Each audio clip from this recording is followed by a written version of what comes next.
All right. Hello, everyone. I'm not sure if anyone has been waiting in the lobby for this to open, but hi for anyone who is here. We are still waiting on Kaylee to get in, but we will start shortly, probably, hopefully, within about 10 to 15 minutes. But while we wait, we are going to make a very culinary masterpiece that they can eat. I can't because every time I try, I end up unable to keep it down. Yeah. Kenzie unfortunately has a rare condition called stickatidemoniasis, Right? where she Actually, it's not can't good, but yeah. where she can't eat a fluffernutter. No, I can't. It's like, you know how some people can't eat red velvet in anything? I Because don't it's like, know about this. oh, it's like the amount of richness that is in a dessert. It just kind of like, if there's too much of it, you just can't finish it or you can't eat it at all. Hmm, Yeah, I can't eat red velvet anything either. that sucks. It What about like does. cream cheese frosting? Cream cheese frosting I can eat because I've had it on like carrot cake and other things that are not as rich. That's So it balances out the flavors. mhm.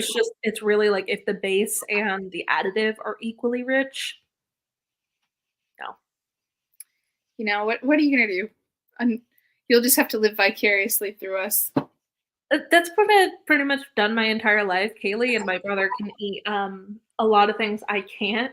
So I'm just like, if I could actually stomach that, I bet it would taste great. But watching you eat it is just enough because I can smell it and I know it smells good, but I can't. Yeah. Well, Alex hates peanut butter, like can't eat it, won't eat it. It's Ooh. disgusting to him. So I'm the only one in this household who eats them. So what you're gonna want to do is start with 2 slices of pre-sliced bread. Here we have this is not hashtag spawn. This is nature's own honey wheat. Um, I already have debagged it Debagged it. previously. So got two pieces of bread right here. And you wish you had some meat. Bow, bow, bow. We have this Kroger brand gluten-free creamy peanut butter. Oh, there she is. We were making a fluffernutter while we were waiting on you. Oh, heck yeah. So that's and then of course you have the Jet Puff, marshmallow creme, aka marshmallow fluff. I know it's not pronounced creme. So what you're gonna want to do, I just didn't know it was actually called that on the jar. I know, isn't that funny? It's I funny. didn't know that until just a couple of months ago, actually. Oh. Ooh. We're gonna wanna just get rid of that and get rid of the plastic also that's got inside. Did you just open it? Yeah, I just bought it yesterday. Ooh, it's a fresh fluffernutter, folks. It's fresh. Gotta, you know. Oh yeah. So you're gonna wanna just like take as much as really will fit on your knife and just really get it on there. Maybe like an inch, 2 inches, the whole jar. Whatever you got going on that day. Kind of just, you know. Now, as someone who can't really eat this, do you put marshmallow on both pieces of bread and sandwich the PB in the middle, or is it like 1 to 1?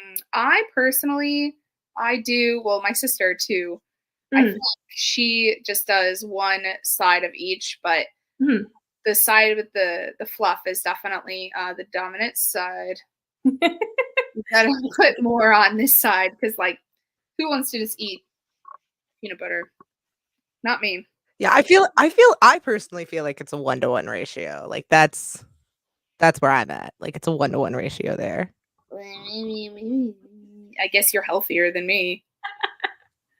No, I just like even. I I'm like just- even tones. Even tones.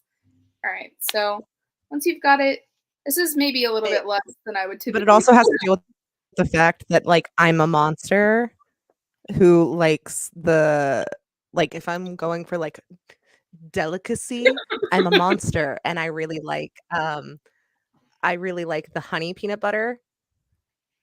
Same. So it has to be, like, the 1-to-1 ratio, or else it's, like, It's too too sweet. much, right? Yeah. If I'm just going with, like, basic ass, like, normal peanut butter, then we're gonna go, like you gotta go where everything's going.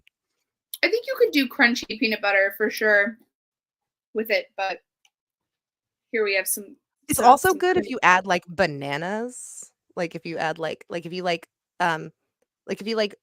banana and peanut butter sandwiches, and you do, like, banana, peanut butter, and fluff, it's good. It's good. It's No, kind of my like, cousins used to do peanut butter and fluff with Doritos on it. Ooh, Ew, no. no! Yeah. Fluff needs a Is that crunch. the No, closest get thing chunky I've peanut heard? butter. Do they also like No, ranch ma'am. dressing? Because it sounds like they like ranch as it They sounds. do like ranch dressing. No! I bet they like it on their pizza. Ew. Okay, we get it. You're from New Jersey. We actually have never seen that personally for me until I moved to Texas. So You never no. put ranch on your pizza? No, I can't even eat ranch. Burns Ooh, my do tongue. it with oh my god, that would taste so good. Doing Sub it peanut butter with Nutella. holy shit, I think I have Nutella in my pantry. You go Go, make run. Go get it. Because I No, know no, you. no, do it like peanut butter, Nutella, and fluff, because then Oh, it's gonna taste and like a s'more. It's the poor man's s'more. the poor man's s'more.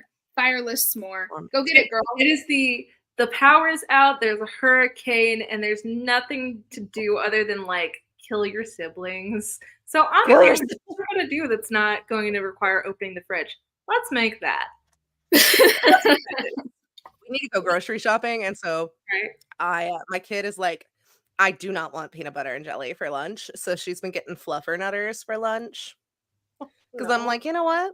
That's fine. That's Yeah, fine. You know what? You know what the best kid is? A fed kid. You know what? exactly. She's got lunch. Yeah. Who's got And lunch? she's like a toddler, so you know what? She's getting half a sandwich because she ain't getting a whole sandwich. She doesn't need Then a are whole you sandwich. eating the other So half? I don't feel like a bad mom. All right. We're introducing her palate. She's expanding a palate. Well, we ate dirt, so this is fine. Yeah, we drink water from hoses. We have lead poisoning. It's fine. It's beautiful. Look at that. Gorgeous. Majestic. Ugh. In our in this, for those of you who haven't read it yet, Fluffernutters are what would you call it? The main character of this novel. Motif. The culinary staple of everyone involved in this Oh. novel. That might be the only thing they eat in the whole book. Absolutely, yeah. I think it's Fluffernutters, and I think there's coffee at some point. Yep. I think there's a lot of coffee and then Fluffernutters. Cake. They do have cake at camp. Oh, they do have cake. What else? What else do they eat? Burgers. They also eat burgers at camp for 4th of July. You have a good Oh, that's right, they and do have hot dogs. burgers. And bug juice. Yep. And Xanax tablets. And Xanax. And whatever Fran gave, Oh! yeah. A bacon, egg, and cheese. Yep. Yeah. Fluffernutters, coffee, wine, and weed. Excellent. Your main food groups. Oh, that's so cute. It's excellent. It's perfection. I kind of wanted Kaylee to find her old camp t-shirts, but I don't know if she has any of them. I do. I still have them. They're in. That's what I was I felt bad. I was kind of late because I was trying to find them in the garage. Oh, that would have been fun. under stuff because Aw. I forgot that we had to take care of the our garage kind of flooded a couple of weeks ago, and so we had to move things around to make sure things didn't get damaged. And yeah, I was very upset when I was like, oh no, it's on the bottom of stuff and I'm not moving things around because I know it's gonna be like the bottom shirts at the bottom of the box. So I was like, no, No. I'm just putting on a very millennial 20, like, circa 2010, 2012 band t-shirt for the vibes. Yeah. So I have my Mr. Wives band shirt on. What are you wearing, Kins? Kingdom Hearts 2. It's not wrong. It's time accurate. It's period accurate. It is. Yeah. I'm wearing a shirt that Molly let me have last time she was here. I love it. I love it. That's what sisters are for. Yeah. For real. There was a time in high school, back in ye old 2014, when this book takes place. And, well, actually, that's not true, but sort of. She was taking, so she lived with us for my senior year of high school after she graduated from college, and she was tired of me waking her up in the morning and take me to school. So every time she took me to school, she would make me buy her Starbucks with my Red Robin money that I made from working at the glorious train of Red Robin. And one morning, I realized that my shirt smelled like cat pee because our cat was one to just pee on all of our clothes. And so I had to switch shirts with her, and she had to wear her work shirt, and then I got to wear her shirt, but it was like falling off of me. And then later that day, I went home early because I bled through my pants. It was a lovely day. Have you had many traumatic moments such as that? Because it comes up in the book. Oh my God. It comes up a couple times. Haven't you ever just bled all over the bathroom floor at your school? You ever want to text your sister being like, hey, get SOS? SOS? You know, I wish we kept like a pair of pants, like an extra pair of pants in the back of your car when we did go to school together. When I was in high school, so that I wouldn't have to call my father the one time my pants ripped after lunch. So this was my favorite thing. Tell me your ADHD without telling me your ADHD. You never knew when your period was going to start, so you just always wore a jacket. Because if it ever did start, you either were a messenger bag girly, or you always wore a jacket. Because then if it ever did start and you were not prepared, you were fine. You could make it out of a situation, like you could MacGyver your way down to the nurse's office, or you could MacGyver your way to the theater wing and be like, hey, yo, theater teacher. I've never had like a mishap like that. The only thing I've had like that was just my pants ripping. And I was lucky because my school didn't have lockers or anything because of how small it was. It was like a school of 400 people. That's weird. Go credit high school. It's small on college campus for at least my program that it was. But I got lucky because it was for biology that like it was the crossing period to my biology classroom, and my biology classroom was actually catty corner to the nurse's office. So I went up to my teacher and I was like, hey, my pants just ripped. Can I go to the nurses? And it was just like a quick 5 feet to the nurse's office. So I didn't have to worry about anyone seeing my pants like slowly falling off my body. That's so That's how it is, man. Well, what's worse is how it my happens. father was so mad he had to leave work to bring me a pair of pants. And I'm like, I know. They're always like, never mind. I didn't plan on having, you know, exactly a wardrobe malfunction. So with that, now that everybody's heard about our menses problems, I mean, this is the perfect time to introduce ourselves. Well, hi everyone. Welcome. You found your shoes. Oh, congratulations! I love you. Big hugs, big kiss. Goodbye. Okay, sorry, my child's leaving. Okay, she's going to pick up rat food with her father. Like you do. Yes. Yeah, sound like you like go one join the does. Belgian Wars. It's fine. She's going off. She's going off to join the wars. Big hug, big kiss. Bye. Now let's use Hi guys, welcome to the Double Feature Creature Crypts presents our very first virtual book launch. We're very, very, very excited to have you all here celebrating Maggie's sophomore novel, the amazing Girls from the Wild. Show off you have a physical copy. Show them I know, as soon as it oh. So we have the front, our lovely front cover. And then we have the Literally, lovely graphics for it. back. The colors on the cover are just chef's kiss. Beautiful. Molly. Oh, they're gorgeous. And shout out to Molly for what is Molly's last name? Donahue.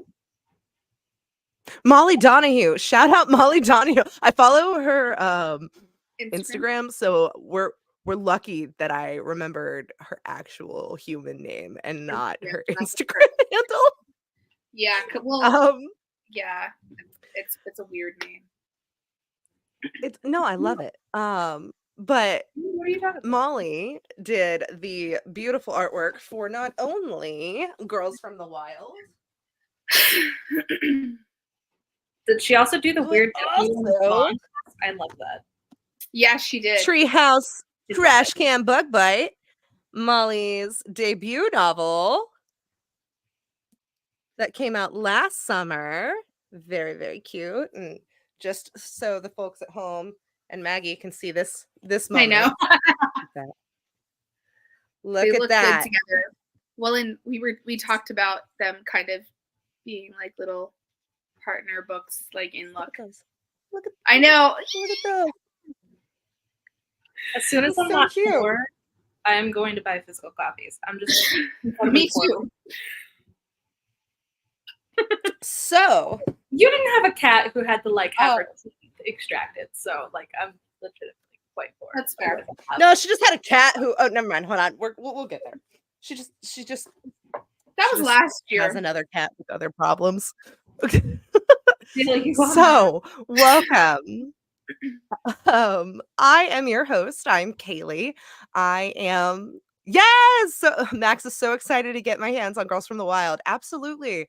It is fantastic. And I am so excited to have everybody here tonight. I feel like I have roped so many other people into being fans, chaotically like gung-ho for Maggie's novel. For Girls from the Wild, because it's my publicist. I'm her freelance publicist, apparently. You mean like you but publicist? Yeah. I'm Rip Frankie's old foot. Rip exactly. Someone gets it. Somebody's getting it. I hope someone is. But someone better. I'm Kaylee. I'm Kaylee Creates on Instagram. I am a digital artist and community curator. I spend my time boosting up people that I highly admire and think their works are fantastic enough that inspire me to do what I love to do. I also am the head ghoul over here at the Double Feature Creature Crypt, where we read a bunch of spooky books and watch a bunch of spooky films, and then we chat about it and have lots of fun conversations. With all that, it comes with a lot to do, and so I roped in my absolutely fabulous sister, who is going to introduce herself. Oh, hi. I am. She's gonna put down her crochet and introduce herself. I can do both at the same time. I think she's perfectly capable of doing it. I am multitasking efficient, first and foremost. I'm Mackenzie of Tiny Sun Studios. You can find me on Instagram if you care about crochet or like random odds, bits, and crafts and stuff like that. I do everything for the crypt that Kaylee doesn't do. I do like the graphics, I do our posts. So anything you need to know, you hit up the Double Feature Creature Crypt Instagram. leave specific questions on comments or DM us. I will answer unless I pass it on to her because I don't know the answer. But majority of the time, efficient unit. Much answer. Very cutesy, very demure, very, very functional. Yeah. And then the whole reason we are here this evening is to celebrate our lovely, lovely author of the hour, 2 hours, is going to be take it away. We've been talking this whole time, and now that it's the final hour, I feel like I don't know. You know, in How I Met Your Mother, where he's like, "What do I usually do with my hands?" I know. I always think about the scene in SpongeBob where he's like, "What's your name, son?" And he's like, "My name? Yep. I don't know my name." My name is Well, Matt. if you don't remember your name, it's right there It is there. on the screen. There it is. That's my face because Kaylee wouldn't. Should know. I wouldn't let her be a cat or a meme. Picture of my cat or a meme as my headshot. My name is Maggie. I wrote Girls from the Wild, and I also wrote Treehouse Trash Can Bug Bite.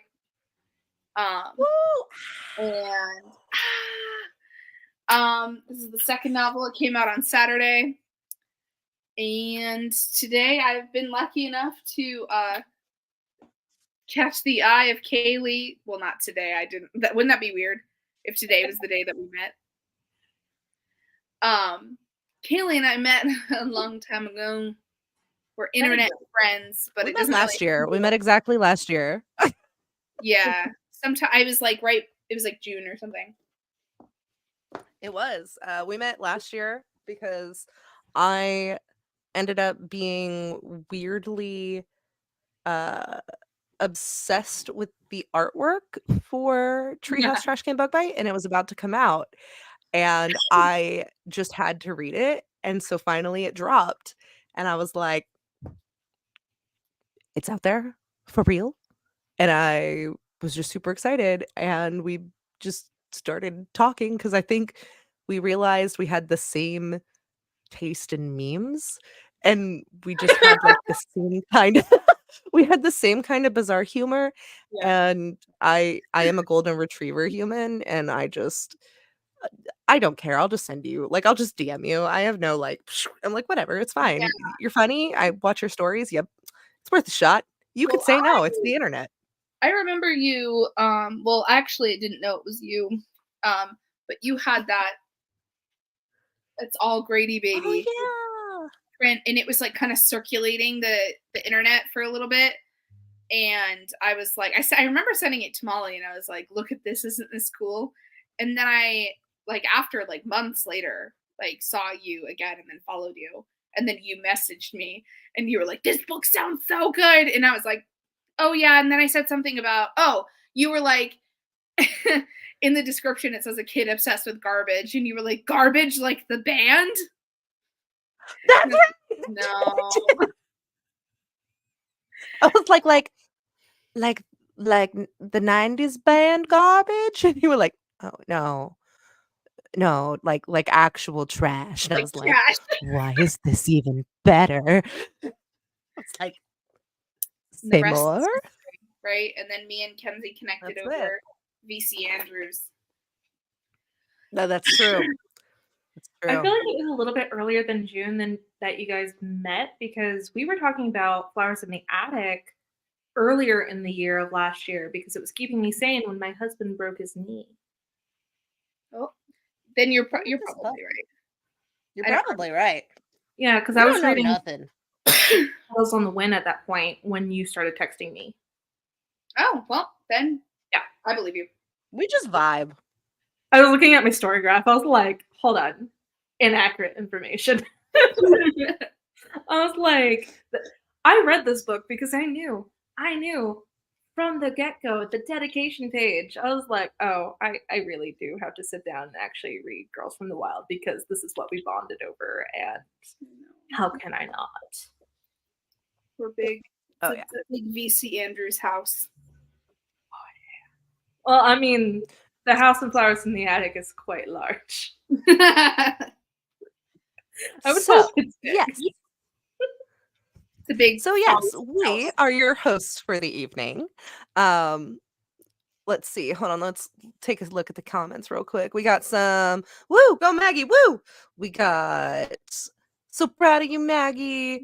And then I think They were that is emojis. supposed to be an emoji. I think there was a couple emojis in there. But the computer didn't know how to translate it to StreamYard. Oh, yeah. Yeah. StreamYard sometimes gets spicy. But yes. So, I have to look at my agenda real quick. Yeah. Oh, we have an agenda. Well, I mean, the text message that I sent. Don't tell the people are very, very deep, well thought out plans. I just thought it was the regular bisexual agenda. I didn't know it was. It is. It's chaos. Yes. Okay. Don't you know? No. The regular bisexual agenda is chaos. Oh, it's the screenshot that I was like, we'll do this. Yeah. And you were like, I don't want to type it out again. I'm not typing it out again. I'm screenshotting it. We don't have time for all that. Excellent. Okay. Perfect. So we introduced ourselves. Done. Step 1, done. Perfect. So I was not allowed to see the slides, so there is not a slide after this, correct? There is a slide after this. I mean, there is a slide after this, but it does not pertain to the thing, right? Correct. Okay, just making sure. You're going to tell us when we change the slides, correct? We have slides. We're very, compared to what you think right now, we are actually very well put together. Yes, I would tend we are incredibly professional. We just we're very chaotic at the same time. It's fine. Live in the moment, people. So Maggie, because not everyone has had a chance to read this book. No. And we're here because it's a release and we're listening as I shop for supplies for Dollhouse Haunting. Ho ho ho, yeah. That's exciting. Oh, that's Jordan. I know. I was like, that's Jordan. That's not the Jordan, but that's Jordan. Jordan is a Jordan. I was like, whoa. Life imitates art, imitates life. Okay. So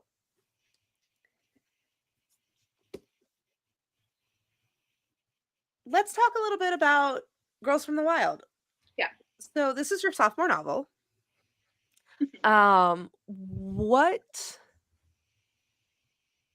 What kind of led you to this path? Like, how did Girls from the Wild kind of come to be?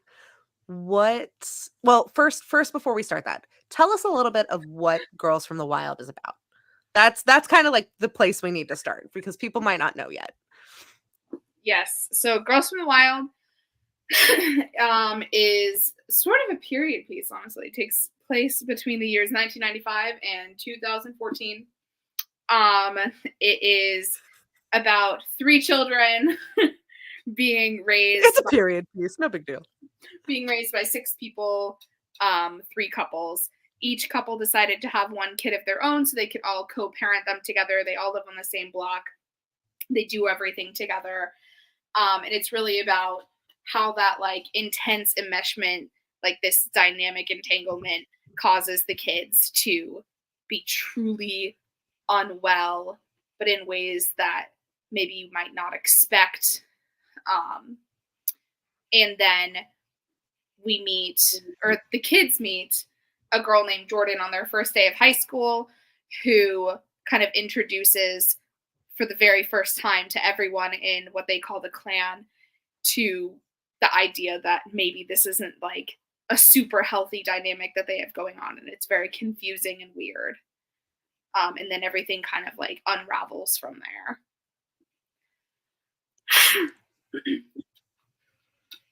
Would you say that that's an apt description? There's summer camp.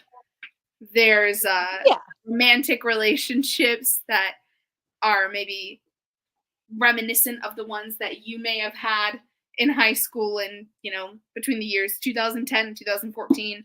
Couldn't say after that because I wasn't in school then. But yeah.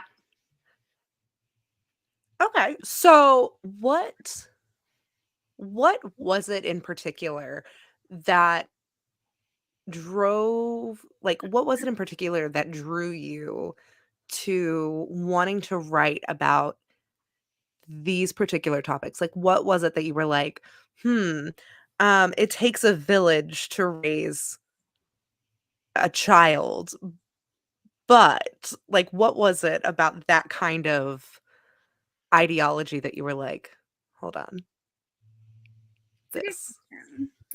Oh wow, Kaylee. So when I first started writing it, it really was like, for me, I don't know about other authors, but for me, when I start writing something, it always ends up kind of going into a direction that I don't really expect it to go in. So when I started writing it, it was really about how Shelby was best friends with Lydia and Lydia died. And and how they reconciled that through like a family that used to be close but was no longer close. And it started basically there was like a summer camp incident. There was like honestly, my friend Katie Ward would tell you it was a real big mess. But one of the things I really wanted to focus on was having a family that was very, very close but lost those ties. Right. And I remember when you and I were talking, like, after I had finished reading from the first, like, when I had finished reading and I called you the next day, you and I had an entire you and I had a discussion that you and I were like, oh, I had to completely rewrite this entire book. Yeah. Like, which is why I'm laughing that you're standing here and you're like, God, what a dipshit. I had to completely redo this from like the ground up. And we had that entire conversation and I was like, oh, yeah, this is not the book. Yeah, you were telling me all this stuff and I was like, oh yeah, that's not the book I read, is it? No.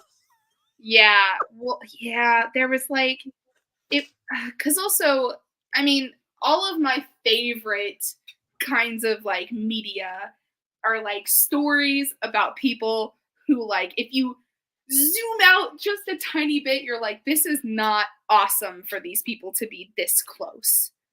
But like Right. when you're a kid, It's when you're in the moment, you're like, yeah, oh, nice. And then you're like, is it? yeah, like Friends and How I Met Your Mother and The Summer I Turned Pretty and like, and even when you're in high school yourself, like you're so close with all of these people and everyone knows your business and everyone is dating everyone and you're just walking into each other's houses and you call your friends' parents by their first names, but then as soon as you're out of high school, you never speak to those people again. And so I really was like really trying to focus on the enmeshment of the families, but I just, because I was writing it from the perspective of like this family has already broken apart, that was just not shining through. Yeah. And so when I finally wrote what we have now, it felt more tangible that something like this could really happen. Because I mean, I think we all also, like, I know me and my high school best friends were like, oh, well, we'll go to college, but then we'll move onto the same block and we'll have like two houses next to each other and we'll build a bridge between the houses and then our kids will be best friends. And so I wanted to like take that a step farther. And I always did find myself like watching The Summer I Turned Pretty and being like, this is like really like weird because they're so close. But wouldn't it be more interesting if someone was dead? Like, and obviously I know that Susanna dies or whatever. I don't think that's a spoiler, but it's not quite as dramatic. Yeah. Yeah. Yeah. It's not as catalytic. Yeah. Yeah. I understand what you're saying. Well, and that's the thing too, right? Because I think it's important to understand, and this is another question that I have, is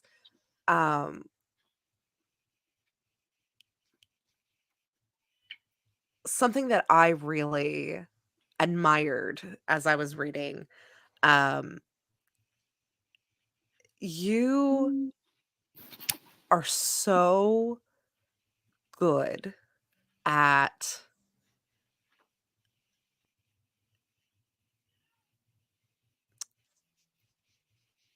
taking these messed up commentaries, right? Like these observations of these very well off people in these very maybe not so well adjusted situations, and speaking to them. And it was something that I haven't seen very well done since I had read things like VC Andrews. What a compliment. And it was something that as a reader, as somebody who I really love like family saga stories. How I mean, how did you decide?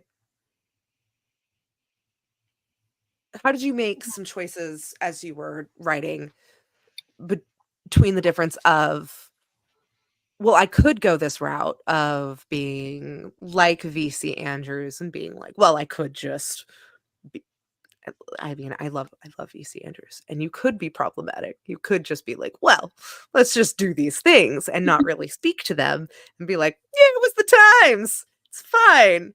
Yeah. But you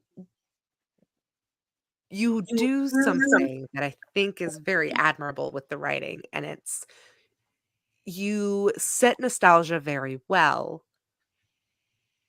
And you talked about it when you mentioned Friends, which is why I'm like, "Ooh, I didn't think about this earlier." Um,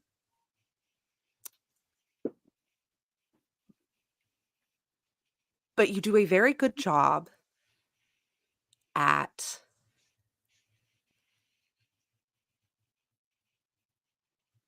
forcing the reader to kind of be in the moment and, like, recall those moments of nostalgia to be like, "Oh, yeah, this is obviously, like, the late, like, not late 10s, but, like, I'm always like, the late aughts, but it's not the late aughts, it's, like, the 2010s, right? And so I'm like, "What do we even call those?" But the 2010s, and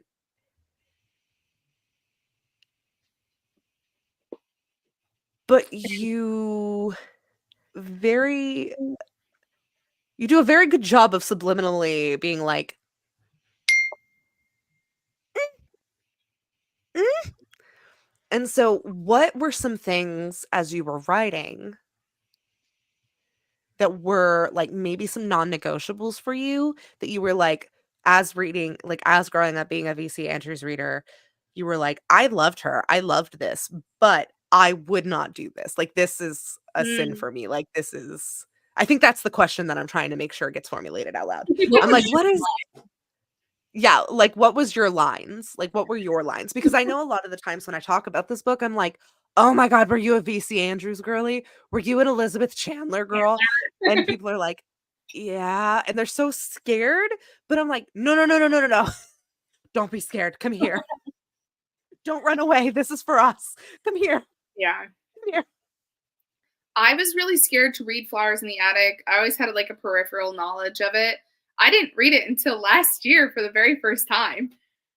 I wasn't like reading it like Jordan was reading it when she was like, 11 or something. But like I didn't read it until last year. I just got the itch, picked it up at a secondhand bookstore. I was just talking to Kenzie about this before you got on late. And we Say the name of the bookstore. It's iconic. Oh, it's Books for You. Love it. In Colorado Springs. Excellent. But shout out Books for You. Shout out Books for You. If you're ever in the Springs, you go there. But yeah, she had like a whole like floor to ceiling shelf of them, and I went in there looking for this book. Because I really don't have like a specific memory of why I decided I wanted to read it. But I do think part of it was that I was trying to get back into working on Girls from the Wild because I had taken a really long break from it. And I wanted to start reading more stuff that was like female centric, but not in like, girls get it done kind of way.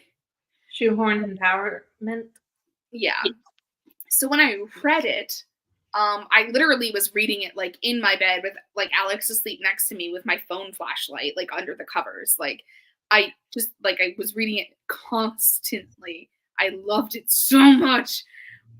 However, and I think something I really got out of it was to be able to make like a villain character not just be like mustache twirling. And that's really hard for me. It's so hard for me to not do that.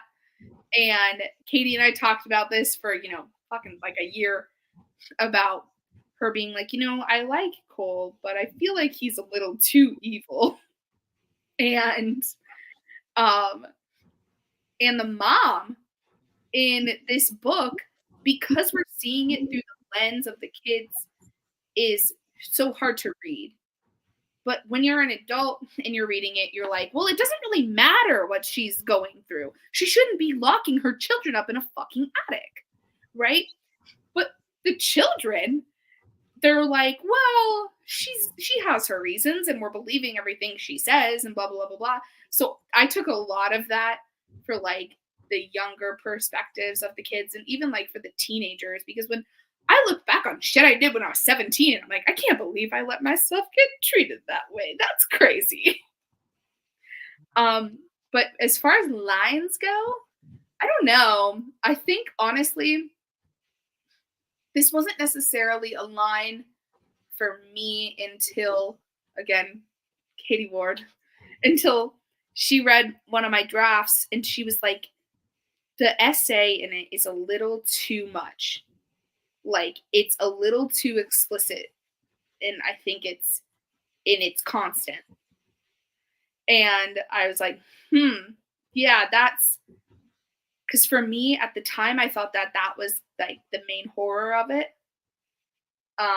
Until when I rewrote it, and then it became more about the horror of living with the family. And then that with VC Andrews also helped. I don't know, personally, maybe I wouldn't write a scene where someone cuts open their wrist and feeds it to their siblings or something. Like, only because I don't know that I would be able to figure out like a good way to do that like she did. I think like I don't know. Maybe I'm gonna sound like a monster, but what are our true lines in horror? I mean, I would never watch like a Serbian film or Solo or anything like that. Like that's just not my jam. But like Terrifier. Well, it's about right. Well, it's very clear that like it's about like human condition, right? Like it's about like anytime I read one of your books, it's very clear that you are you're very much exploring these depths of emotional intelligence. You're very much exploring these ideas of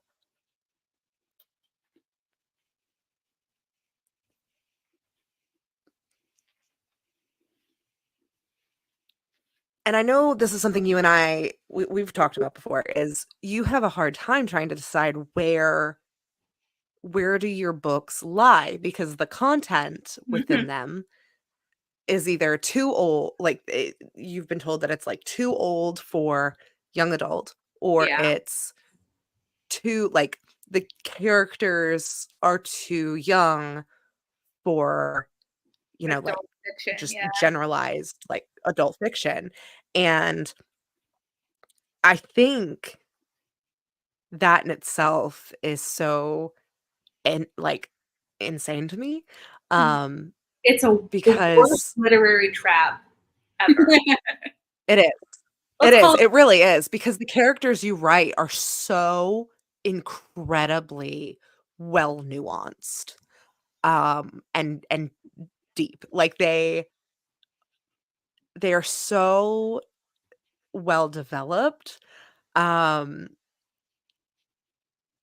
that I think as you go through, it genuinely is, the horror of it all is, and that's, I mean, that's why I think I said it. I said it in my review.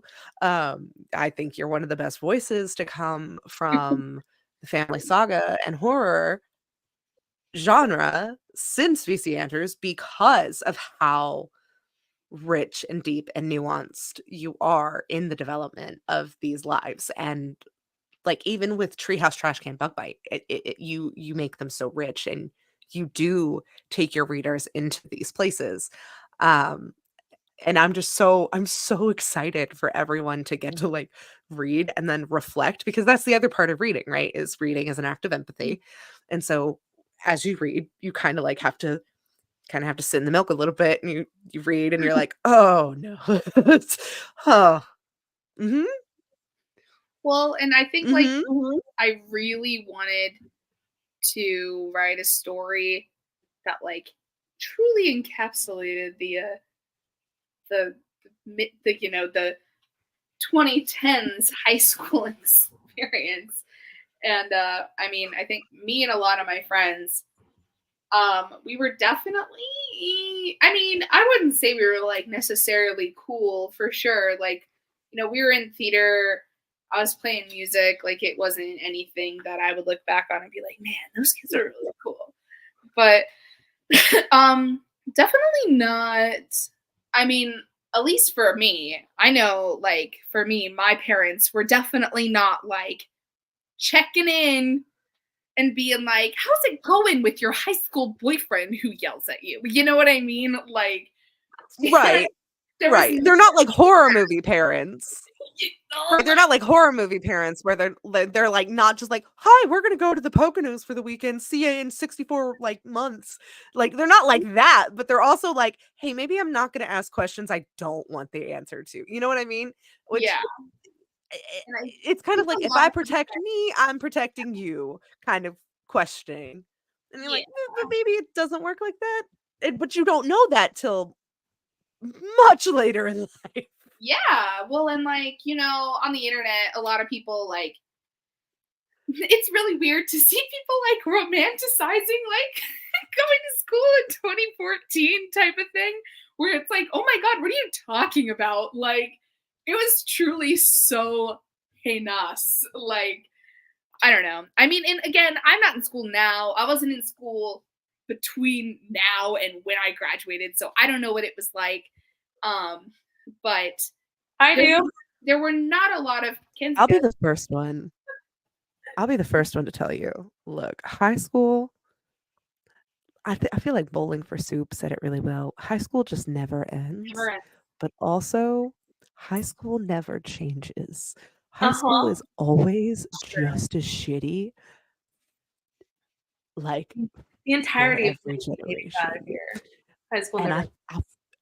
it just keeps staying shitty. Like, and you go in so optimistic because you're like, yeah, we made it. And every Yeah. movie sets you up to believe a lie. Like, every movie you've ever seen, you believe a lie. And then you get there And by the time you hit your junior year, somebody has just come in. Like, unless you decide to, like, what is it in the Matrix? You take the other pill at Yeah. whatever color and you just live the lie, you stay Delulu. Like, if you just decide to stay Delulu, you're fine. It's cool. Get that diploma, graduate.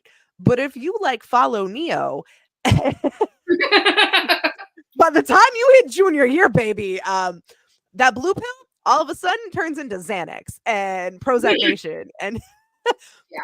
I think the worst part is when you go and try to better yourself and like get an actual job and the whole high school never ends. Clicky status gets replicated even in adult jobs beyond like cashiering and what normally people would do Like as a career. out of high school, and they get into more professional and it's still that same type of environment. Happened to me, not fun, not great, 10 out of 10, do not recommend. That's how you and I became friends. Because at least you got something out of it. Yeah, they bullied me for liking VC Andrews when I opened up about it, and I was like, but the adaptations and comparison and they just did not like what I had to bond over. Apparently, It's critical literary analysis. I mean, it's you can't just be like, oh, I've never read it, but like I heard that like the siblings have sex, so like I would never read something like that. It's like, okay, well, that's up to you. Like that's your choice, but yeah, it's not just about incest. It's Yeah. not even really about incest. Exactly. They called it straight trash, and I was like, no, you didn't give it a chance. Because the favorite parts that I really liked about VC Andrews and why I liked Girls from the Wild so much, especially, were the literary themes and the literary analysis. Like throughout the Dollenganger saga, there are these elements of just the color green in different forms it takes, whether it be greed, villainy, the loss of innocence, all these different things and different connotations with very specific objects throughout. I even called you out on it in one scene. Like, I wish. And I was like, did you do this on purpose? Because this is very VC Andrews coded green for you.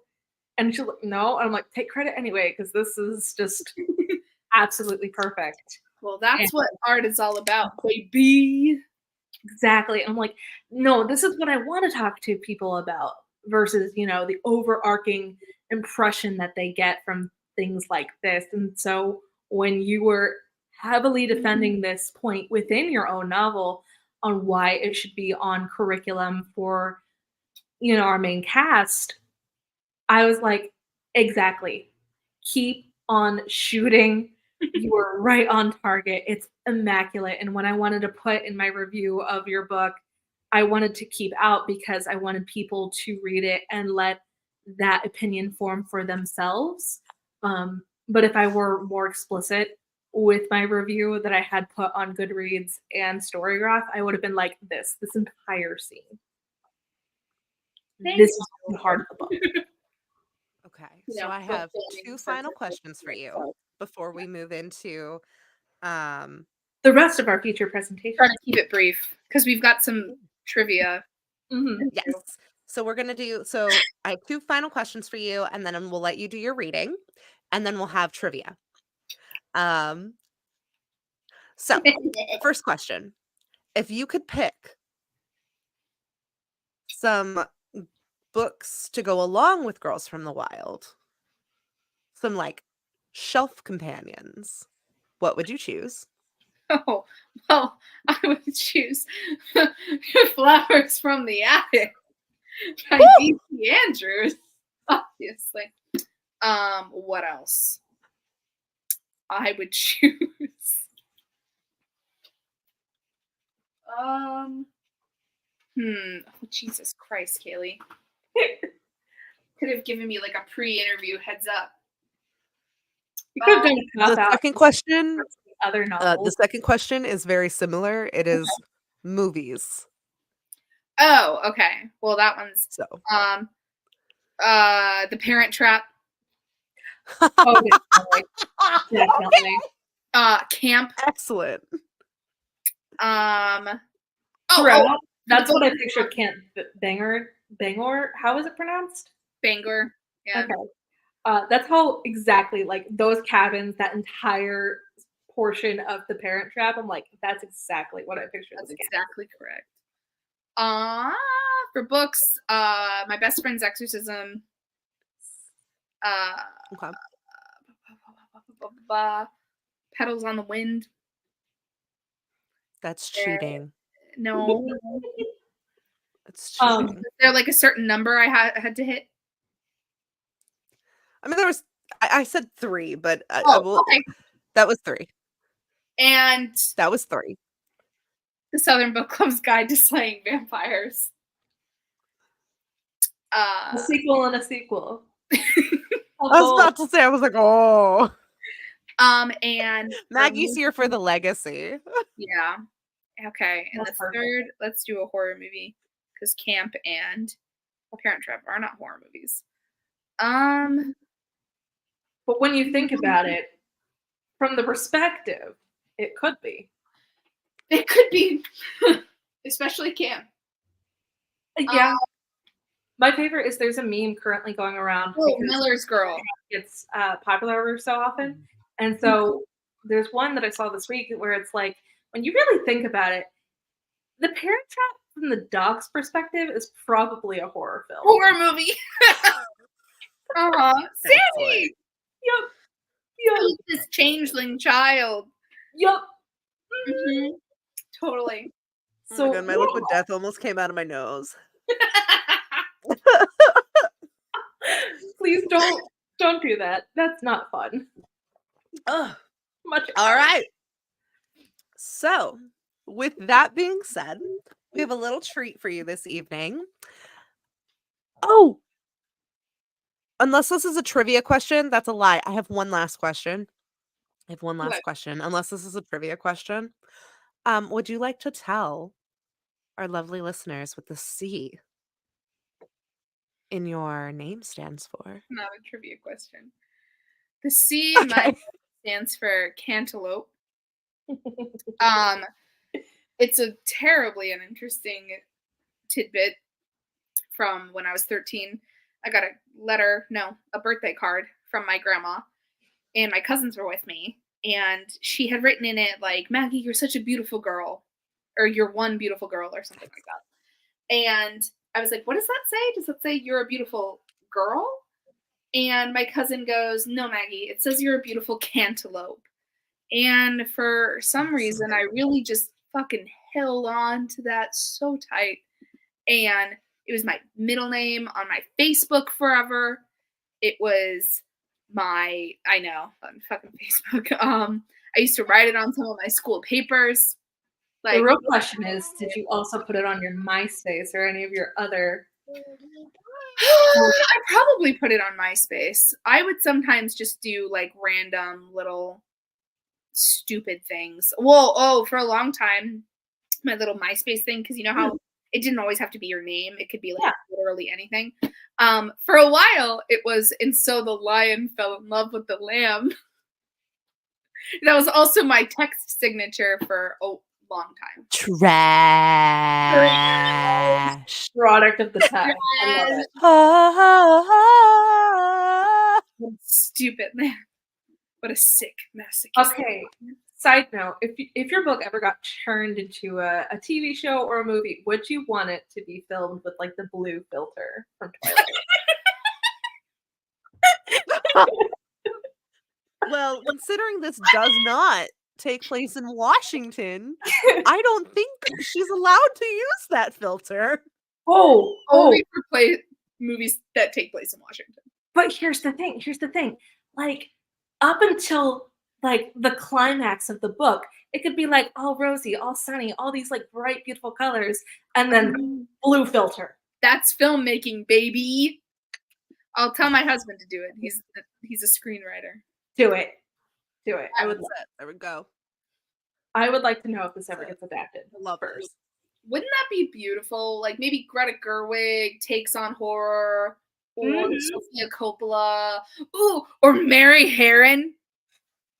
Yes. I would love to see Greta Gerwig's take on Girls from the Wild. She would do a fucking great job. It would be some ladybird shit so good. It'd be so good. I feel like it'd So be really good. gory. So It'd be good. It'd be good. It would be crazy. It'd be good. Oh, I feel Looking like forward. ladybird would be a good one to go with it too. Yeah, I think if there were more like one-on-one stuff between Daphne and Shelby. Yeah. Yeah. I'm Yeah. working on something. Or like Jordan. That Or like Jordan. Yeah. yeah, like if Girls from the Wild was like a mini series or something, I would really want shit, what's her name? Alexis Bledel to play Kim. Yeah.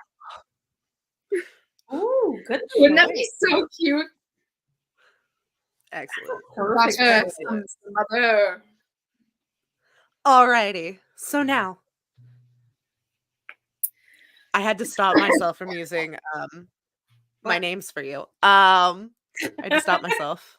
I was like, we're in front of people. So Maggie. Maganation. Magatron. I was gonna use Magatron. I was like, I was gonna use like some crazy name. I was like, nope, we're in front of people. I think your dad's in the audience. I was like, he's gonna be like, there's that girl. He's gonna be like, who is she? Is your dad Michael? I feel like there's a Michael in the audience. That's so funny. Yes. I feel like I'm sensing a strong M presence. A strong M presence. Yeah, when last time I saw him, we were all I'm sensing he's very proud of you right now. Last time I saw him, we were all like kind of sitting around, and I like kind of forgot that he was there, and I was like, we were talking about some hookup shit, and I was like, this one time I was, and I just stared at him, and he was like, I've read your novel. You're talking about throbbing erections. I can handle it. Like, it's like Maggie's dad's the mom who's like, send me the arc, I want it. Yeah, he'll read anything I give to. He's an artist, also. I mean, go to the theater, watch your dad, shoot himself on stage, whatever. It's like a Thursday night, I guess. That was so fucking. If this wasn't live, delete that from your memory. That was so cringe. Claudia's here too. I'm not sure if I should take that in a Birdman kind of way or in a more explicit kind of way. He's in live. He's in the chat. No, I know. Yeah. Like your little shoot himself on stage part. Yeah, like in a Birdman way. That's actually a great way to describe him. I mean, Michael Keaton won an Oscar for it, and he got to come back as Batman, and enter the enter the Spider-Man franchise. So I mean, he won. He did. And won an Oscar. So I mean, hey. Okay. So without further ado, I know. If you would like to pick up your lovely little book. Yeah. You wrote twice.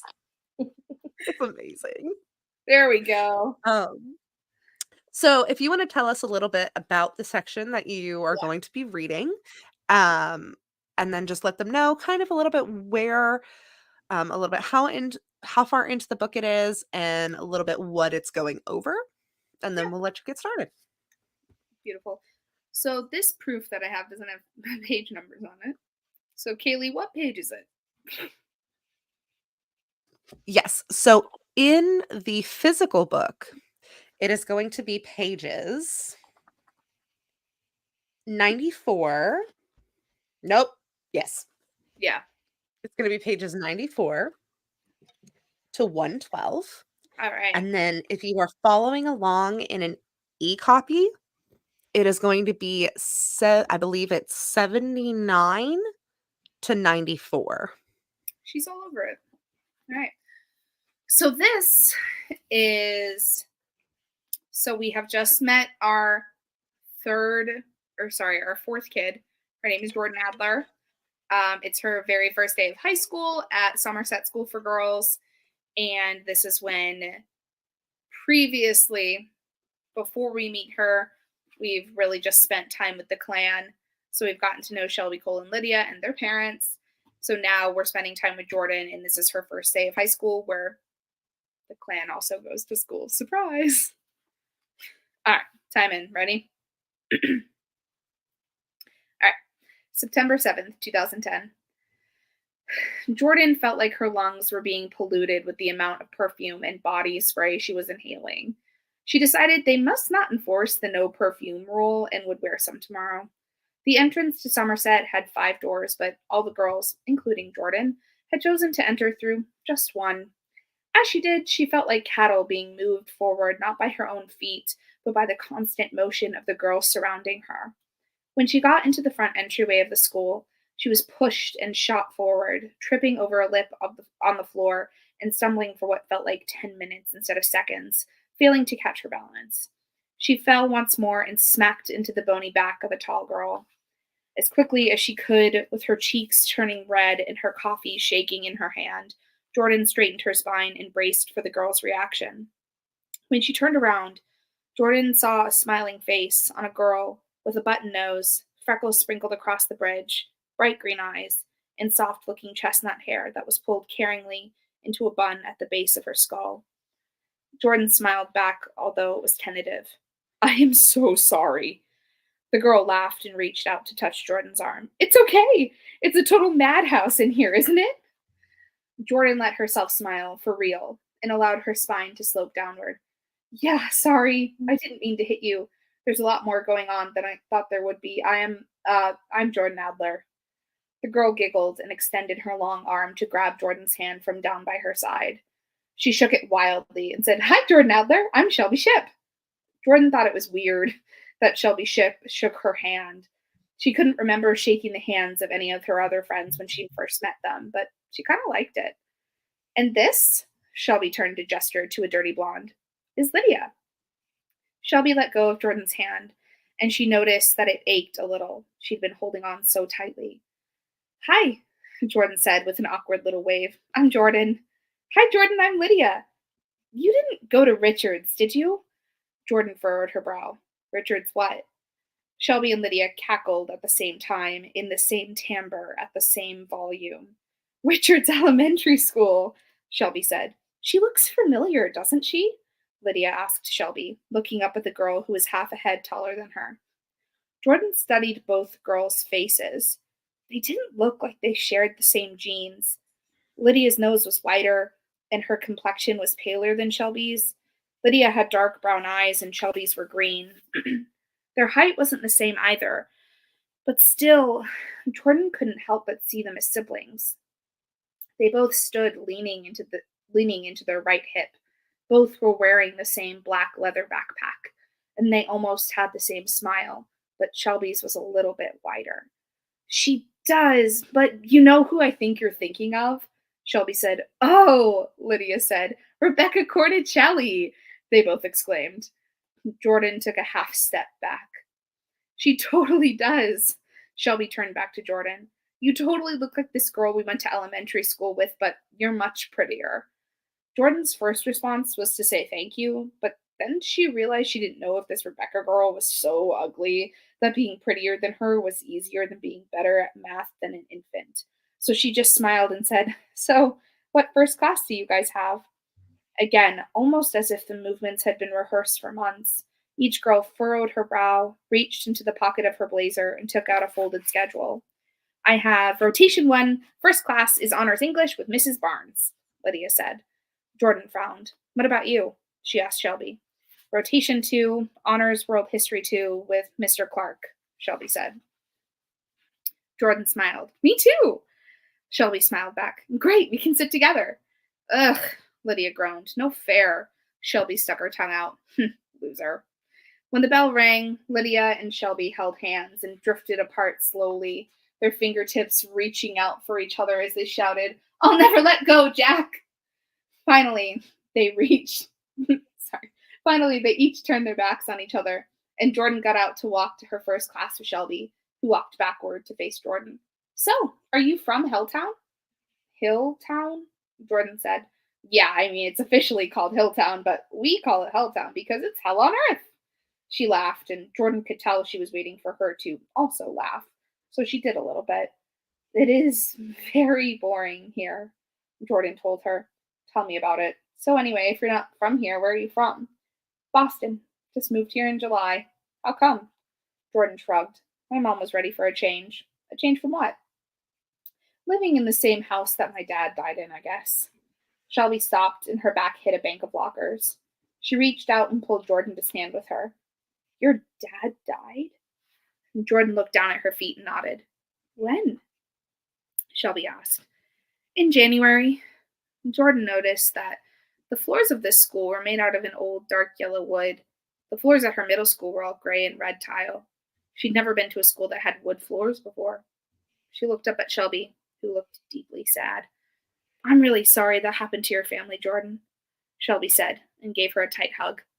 It was surprising, but it was kind of nice. She'd never met anyone as friendly as Shelby Shipp before. Her face was pressed against her chest, and it was like she could feel each individual rib that made her up. She was definitely wearing perfume, and Jordan wondered if she'd been the only girl in school to follow that role. After a few seconds, she let go and said, Sorry, it's okay. You don't have to talk about it if you don't want to, but if you ever do, you can talk about it with me. Jordan smiled. Thanks. Girls, let's get to class, said a burly woman with a walkie-talkie in her hand and a faculty badge hanging around her neck. When Jordan and Shelby looked around, they realized they were the only stragglers left in the hall, and they both looked at one another and laughed. September 7th, 2010. Matthew picked the kids up from school at the end of the first day. He was annoyed, sitting in the carpool line for what felt like forever. He was so sick of carpool lines. He had surprised Shelby by picking her up from Camp Bangor the day after her birthday, bringing her home for a day to take her permit test at the DMV. The other kids waited until they got home in August to take theirs. She passed with flying colors, of course, and he let her drive back to their neighborhood. The two of them had spent months studying together. She gave him a long hug and thanked him when they dropped her back off at camp. He couldn't wait for the kids to be able to drive themselves everywhere without an adult in the car. Around 3:20, Cole flung open the front passenger door, panting and laughing. His tie was thrown over his shoulder, and his cheeks were a little bit red. Sprinting not far behind him was Lydia. Cole fell into the seat, pulled the door shut, and locked it, just as Lydia was slapping the window and shouting, Not fair! Cole turned to Matthew and said, Hey, Maddie, how's it going? Matthew chuckled and fixed Cole's tie. You're going to have to let her win one of these days. Nah, Cole laughed. Lydia opened the back seat door and flopped in. I hate you, she said to Cole. Then, Hi, Daddy. Hi, sweetie, where's Shelby? Lydia took her backpack off and sat up straight. She's walking really slowly, talking to this girl we met today. Got it. Well, how was everyone's day? Cole loosened his tie, then took it off and put it in his backpack. It was good. Boring, but good. Yeah, I'd say the same thing. Oh, there she is. Shelby and Jordan approached the car, walking slowly and talking to one another about anything and everything. I've never been to Europe, Shelby told Jordan. Is it amazing? Jordan laughed. It's even better than that. We should go when we graduate. That's the best idea I've ever heard. Have you ever read anything by Danielle Steele? Jordan asked. No, isn't that sex writer? Cole rolled down his window and said, Let's go, Walker. Walker? Jordan said. It's just my camp nickname, Shelby told Jordan, then walked to Cole's open window. Maddie, can Jordan come over to come home with us? Jordan looked past Shelby's shoulder, hair coming loose from her bun, touching his face. He gently pushed it away, and that electric feel shocked his body again. Hey, he said to Jordan, and smiled. Jordan's stomach acid churned. Hi. Fine by me, Matthew told Shelby. Okay, I just need to go tell my mom. She's in her car just down there. Just give me 1 second. Jordan ran toward her mother's dark blue Acura and tried opening the passenger side door. Kim's heart leapt, having not seen Jordan coming. The door was locked, and the teenager kept pulling at it. Mom! Jordan shouted. Wait for me to unlock it, Kim shouted back, but Jordan kept pulling. Mom, unlock the door! Stop pulling it, and I can unlock it. Jordan stopped, but didn't take her hand off the door. Once unlocked, she pulled it open and threw her backpack in the seat. This girl I met today wants me to come over to her house and hang out. Can I go? Kim's smile fell a bit. She had been chomping at the bit to hear how Jordan's day went. She'd been bored to tears in their empty house all day. She took a 2-mile walk down to the beach and sat in the sand and listened to the waves crash. It missed her husband and wished it was still yesterday, so she and Jordan were sitting on the couch, eating junk food and watching Endless Love. She fixed her smile. Sure, honey. When you get there, can you just text me their address so I can pick you up? Jordan did a little bounce. Thank you. Yes, I'll text as soon as I know. Bye! She slammed the door shut and ran back to Matthew's car that had moved up in the line. She opened the back door and slid into the seat next to Shelby. Shelby scooted over as far as she could to make room for her new friend, making Lydia feel squished and annoyed. Cole took off the headrest of his seat and put it down by his feet so that he could see Jordan. What's your name again? He asked. Matthew was finally able to pull out of the lane and took the long stretch of road back to their neighborhood. My name is Jordan, she said. I'm Cole. He reached his hand over the seat and opened his palm for a shake. She liked the way his skin felt on hers. He liked the way her skin felt on his. He liked her smile and thought she was pretty. Jordan liked how Cole's skin was soft and how his hand was half a size bigger than her own. On his wrist, he wore a beige hemp bracelet with a silver charm on it that had something imprinted on it she couldn't read. Nice to meet you. It's funny that you and your sister shake hands. Cole let go and chuckled. Just the way we were raised, eh, Maddie? Matthew smirked. That's right. Jordan's brain twinged, like it was making the face of confusion she couldn't make out loud. It would be too rude. Why do they call their dad by his first name? She wondered. So, how was the first day? Matthew asked again. It was good, Shelby said. Our history teacher is a huge cutie.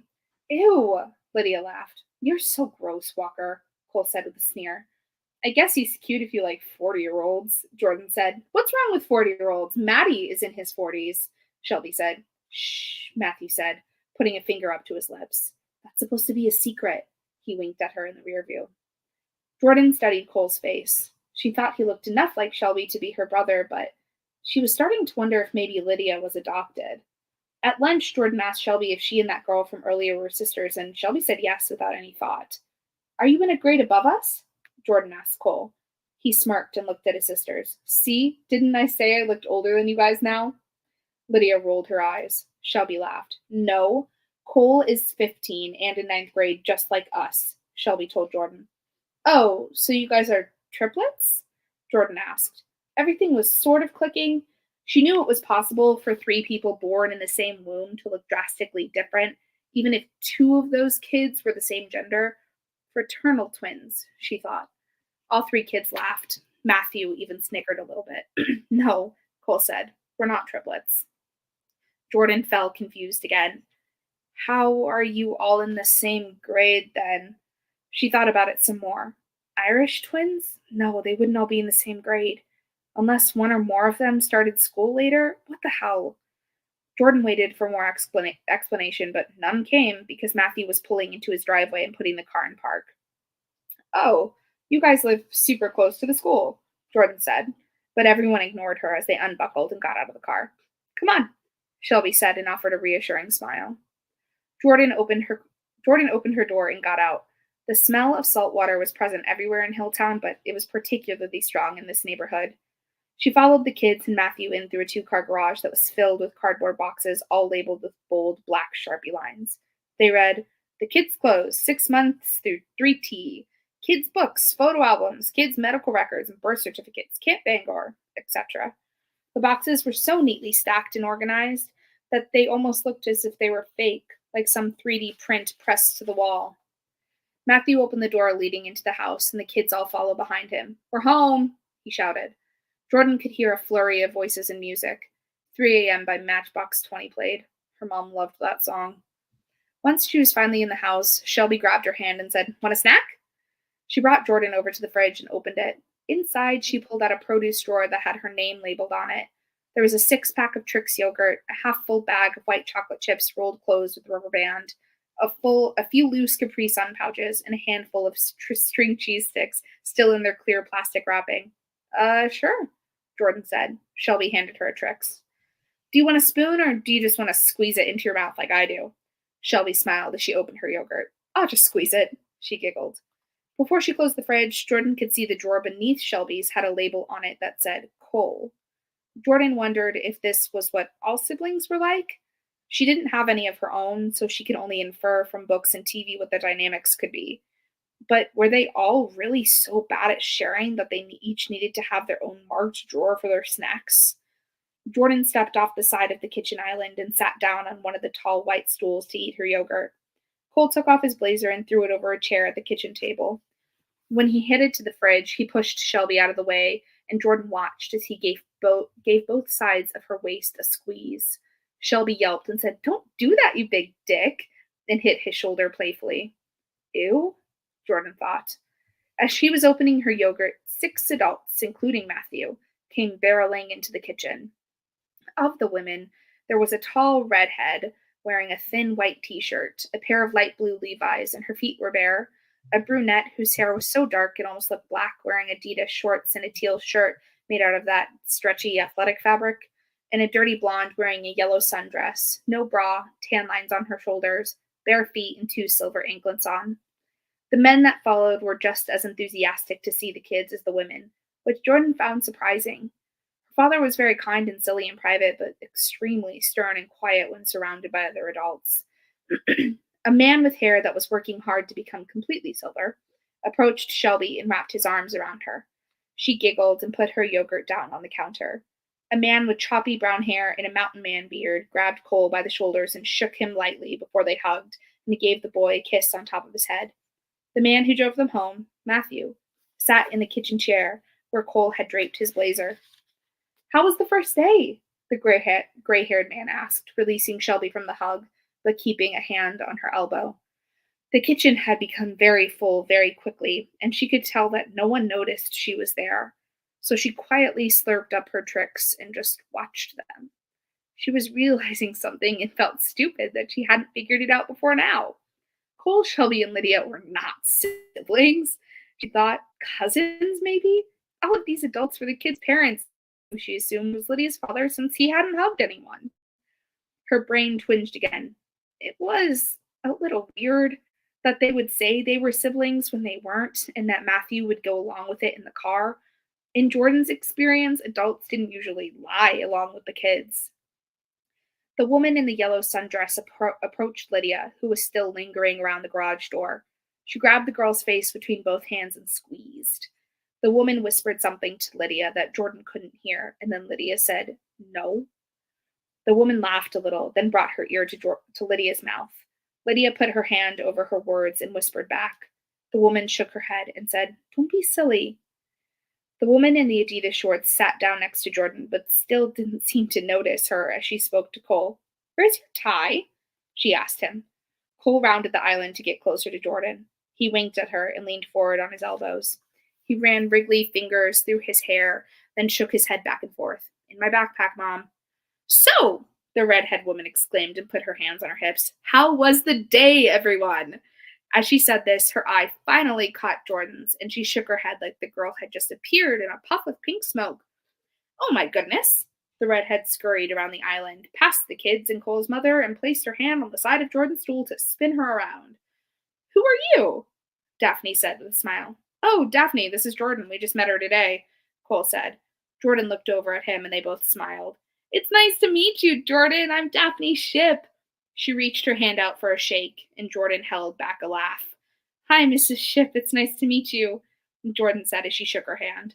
Shelby's mother also squeezed much too hard when giving a handshake. Shelby said, "Me and Lydia met her today. Cole met her like 20 minutes ago, just FYI, Mom," and walked over to stand next to Cole. They both stuck their tongues out at each other. Cole's mom turned her stool to look at Jordan and asked, "Have you been here this whole time?" Lydia's mom, the gray-haired man, and the mountain man also came over to say hi to Jordan. They surrounded her in a circle of excitement and questions, like, "What middle and elementary school did you go to? And what do your parents do? And also, we're going out to dinner to celebrate the big first day. Would you like to come?"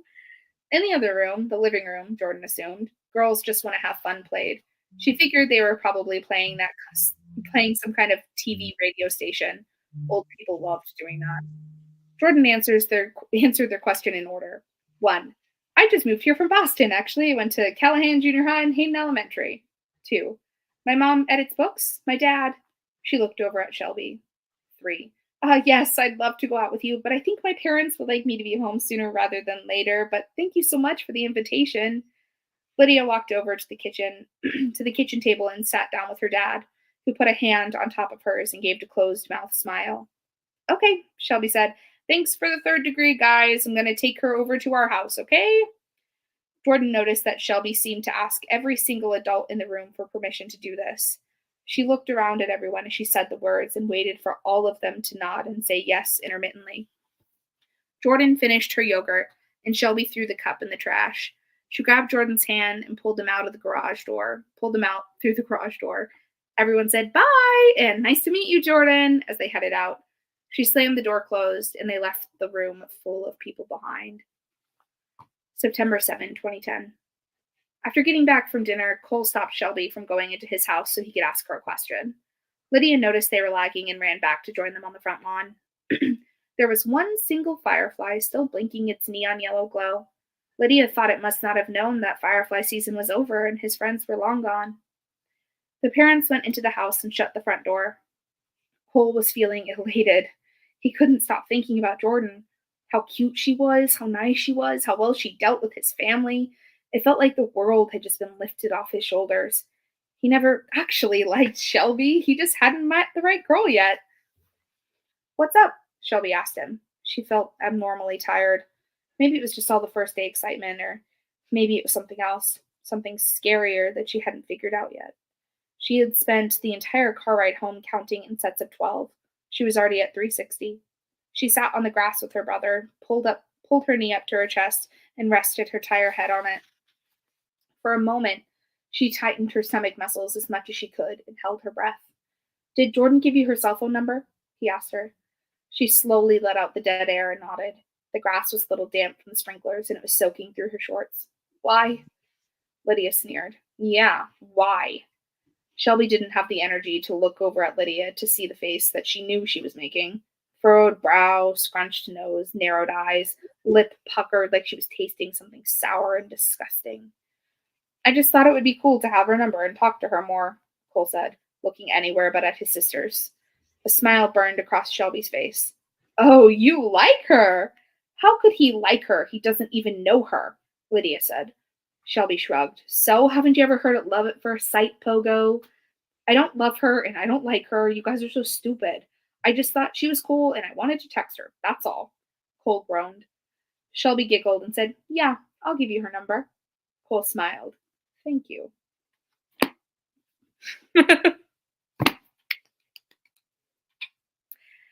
Thank you to Kaylee for recommending these pages.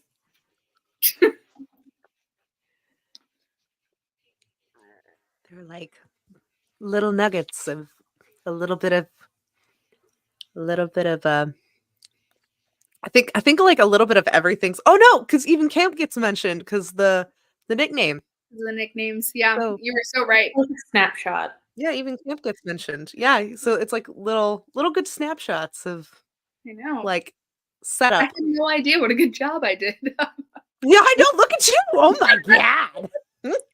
That's like Kenzie being Oh, like, who wrote this? And how to put color as for metaphors in her book. Kenzie's sitting there and she's like, you see all them damn fireflies? The last lone firefly. Every time fireflies gets mentioned in this book, because you mentioned Owl City a couple of times on my brain. That's my favorite autistic man. You know, not everyone knows that. You would not believe your eyes, guys. You wouldn't. I don't think you would if you saw 10 million fireflies lit up the world as you fell asleep. You wouldn't. I don't think you would. Like, every time it gets mentioned, I'm just like,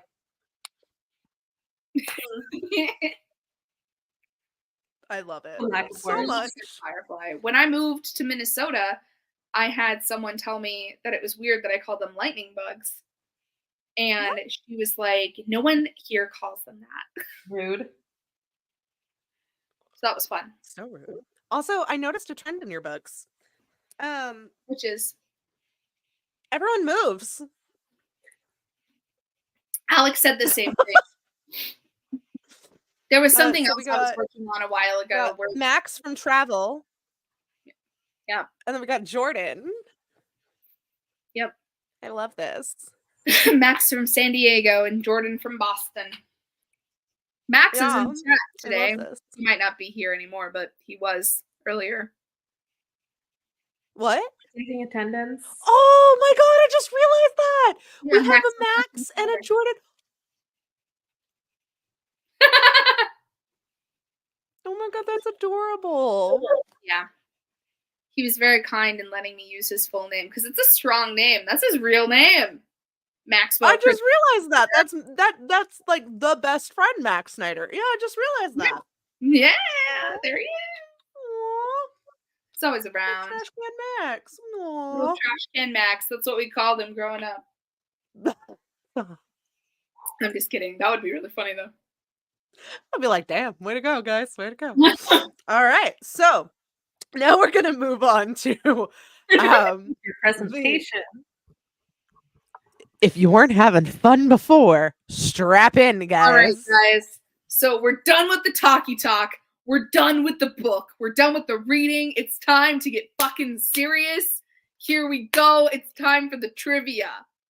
Okay. It's time to make Molly uncomfortable. Let's go. Okay, we have a little bit of a precursor to the trivia, and then we'll get into the trivia. All right. Memes. Oh, yeah. These are some good ones. When he whispers in your ear. No. Wishing your life was like a romantic movie. Never let go, Jack. Never let go. Y'all get that part, actually. We just read it. And when he throws you over his shoulder. Nightmares. And of course, Alex was like, oh, that's from Texas Chainsaw at the beginning. Now, these are some of my favorite memes that kept like popping into my head every time like something specific was mentioned. These are really early 2000s teen comedy starter pack. We gotta get laid before we go to college. I put hidden cameras in the girls' showers. The Motorola Razr right there. Everyone looking like they just shopped out Walmart, and I found that one, and I was like, this has to be included because you guys will see why. But once that made, like, I was like, ooh, memes, because you guys brought memes to the plate. I wanted to bring something to the plate. Really good. It was the red carpet looks where they were wearing like spaghetti strap tank tops with the denim skirts, and then the bandana, like the like fashion bandanas on their hips, and I'm like, why are we doing this? Yeah, layers. And then people are like, the Jonas Brothers are gonna fall in love with me at this concert. I'm like, gonna shake my legs just in case, right? And then we have some inspo from Maggie about the book. And the setting. I forgot I gave you. I love these. Oh my god, is that Fran's place? That's Fran's place. Oh, I love Fran's place. Y'all will understand Fran's place. Please read so you can understand Fran's place. I want to know what this white tall building is, though. You know what this is making me want to. You know what this is making me want to do? In Bangor. Oh, okay. Yeah. You see it when you take the Stephen King tour, which we didn't do, but we just looked up Stephen King tour places, and then we went around, and every time we got to a location, we beat the Stephen King tour there. And I think they could tell that that's what we were doing. It was great. Excellent. It's like $50 a person. I'm not going to do that when I can just drive my Prius over there. Right? Hell yeah. And what is this blue building? I don't know. So that's in Old Mystic Village. It's in Mystic, Connecticut. It was one of the buildings. I'm sure on the other side it was a storefront, but I just loved the colors. I love a good blue house with a yellow door. Not me being like, I wonder if Rachel could tell us right now. She was Rachel there. Probably saw it when she was there 2 days ago. Old Mystic Village. It's fucking great. If you ever are in Mystic, Connecticut, I highly recommend it. It's very lovely. There's a horror bookstore there. So pretty. Yeah, it's very fun. And then more. So Boats. More Mystic Village. If you can see in this one, closest to under Inspo. So we went to the Pioneer Village in Salem, and right there in the distance, that's Max and Danny's house from Hocus Pocus. Aww. Yeah, it was. We love virgins. We saw it. It was. Don't we? I don't know about you, but I like candles.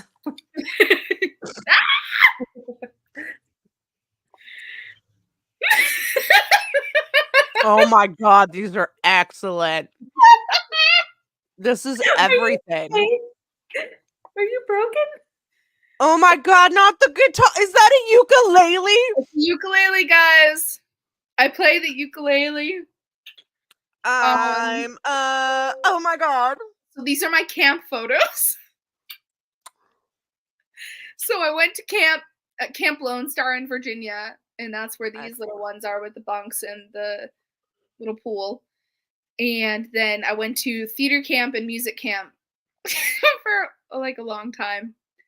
And so that's us getting pizza. That's me being creepy. You know, it's like a whole. What are you playing on the ukulele? Oh, I was playing an original song, probably. Oh. That's really yeah. If Max is still in the chat, really leaned into the aesthetic. It's yeah. I really was alive during that time. Oh, so are you dead now or just dead inside? Dead inside for sure. Both. Got you. But both. It scares her that her blood is warm. Ugh, shut up. That was a hard couple of hours for me.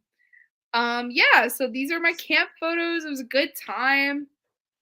Fucking love camp. Oh, I love it. I love camp. Camp is the best. I hated it. Fun fact, I know the bunk beds right there, those are pretty much what I fell off my first year. They're high. Yeah. Everyone thought I broke my nose. Would you like to know a fun personal anecdote? Yeah, I would. I smacked the living hell out of a girl at summer camp because she kept throwing my towel on the floor and it wouldn't dry. And I had the top bunk and she had the bottom bunk and she kept taking it down. And I smacked this was like also putting a group of preteen females in a cabin for a week and stay at home in like stay away camp. You just don't know what's gonna happen. You mean sleep? And I'm pretty sure a bunch of us were like we were just starting to get our periods and stuff. Like it was that changing summer, right? And it was just hormones everywhere. And I smacked the living hell out of a girl because she kept throwing my towel on the floor so it wouldn't dry. And then she turned and she looked at me and she smacked the living hell out of me back. Were you guys friends after that? She lives 2 houses down from my grandfather. Oh, I thought you were going to say at this moment. I was like, let's get her in the chat. Oh, I hate that I know this. Best friends. Your best friends? We were like best friends. That's what you got to do.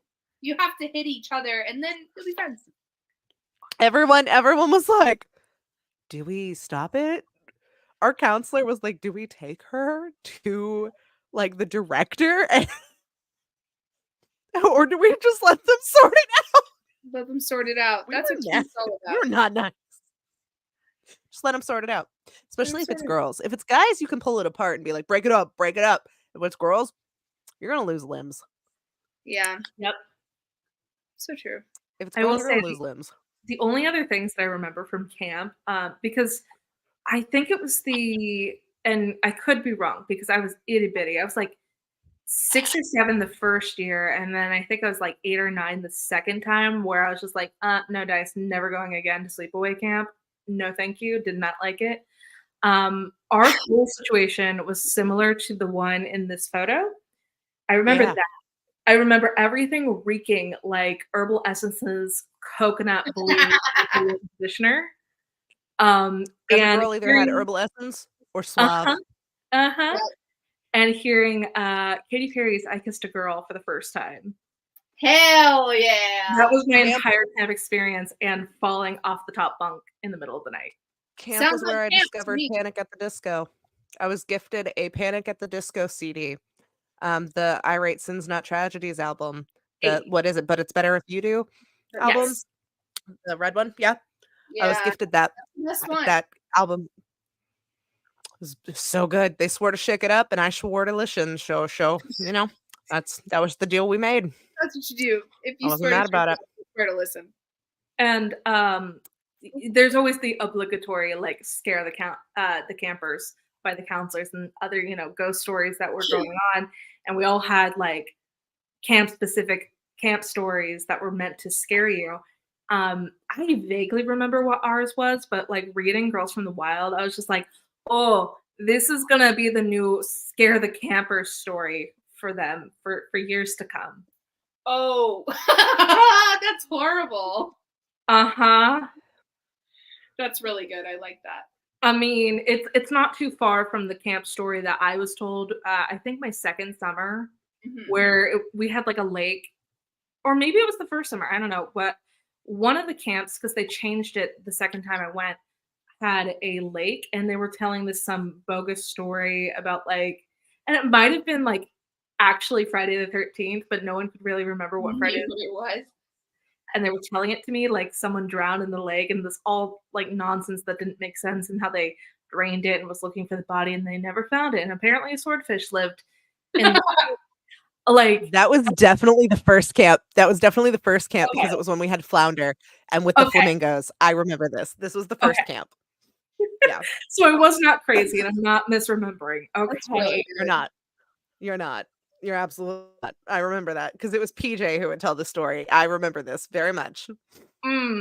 Got you. Yep. It was insane. And so when Yep. all of that went down in the bug, I was like, oh yeah, this is their lake swordfish and dead body. Yep. Swordfish. That's so good. Yep. Camp man. Camp. All right. Complete Yeah. this sentence. Oh God, yes. All right. So if you know the answer, type it in the chat. Whoever has the most right answers, I'll send you a signed book. Hey. All right, go ahead, campers. Let's go, girls. I was not allowed to see these slides. I No, was you were not allowed to see these slides. Yeah, so because Kaylee, you don't Mackenzie need a and book, but Maggie. you can still guess. Yes. Yeah, I'm not gonna win a book, but I still want to guess because All right. they were You're like, playing we want against your us. answers. Previously on The Secret, we'll give a moment for answers. And Kenzie or Kaylee, do you have access to the chat? Oh, Maggie, if you look on the right-hand side of your screen and go from private to comments, I'm so sorry that you have been staring at a blank private chat this entire time. I didn't Yeah, see sorry. a It's goddamn been popping off. I'm so sorry. We apologize. I keep forgetting that exists, so I'm so sorry. I'm so used to like seeing everything and just going. Boop, boop. Aw, Usually that's my congrats job. to my There, daughter, I'm like, Maggie C. "Oh, Nolan, you're doing author. This is so cute. Just Okay. let me know when time is up, so I'll go to the next slide. Oh, time's up, I guess. Wait, All no. right. Wait, yes. Why does Previously, it all show up at Walmart? on The Secret Life of American Teenage, really do. They really, really do. Secret Life of an Emo Girl, IDK, LOL. I love Claudia. Woo. Hi, Claudia. Love her. All right, All excellent. right. Moving on. Complete this catchphrase. So, excellent.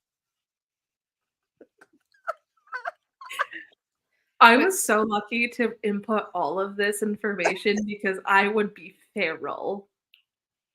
Way to go, Katie. I think there was only maybe 3 I didn't understand because I hadn't seen. Go piss, girl. Excellent.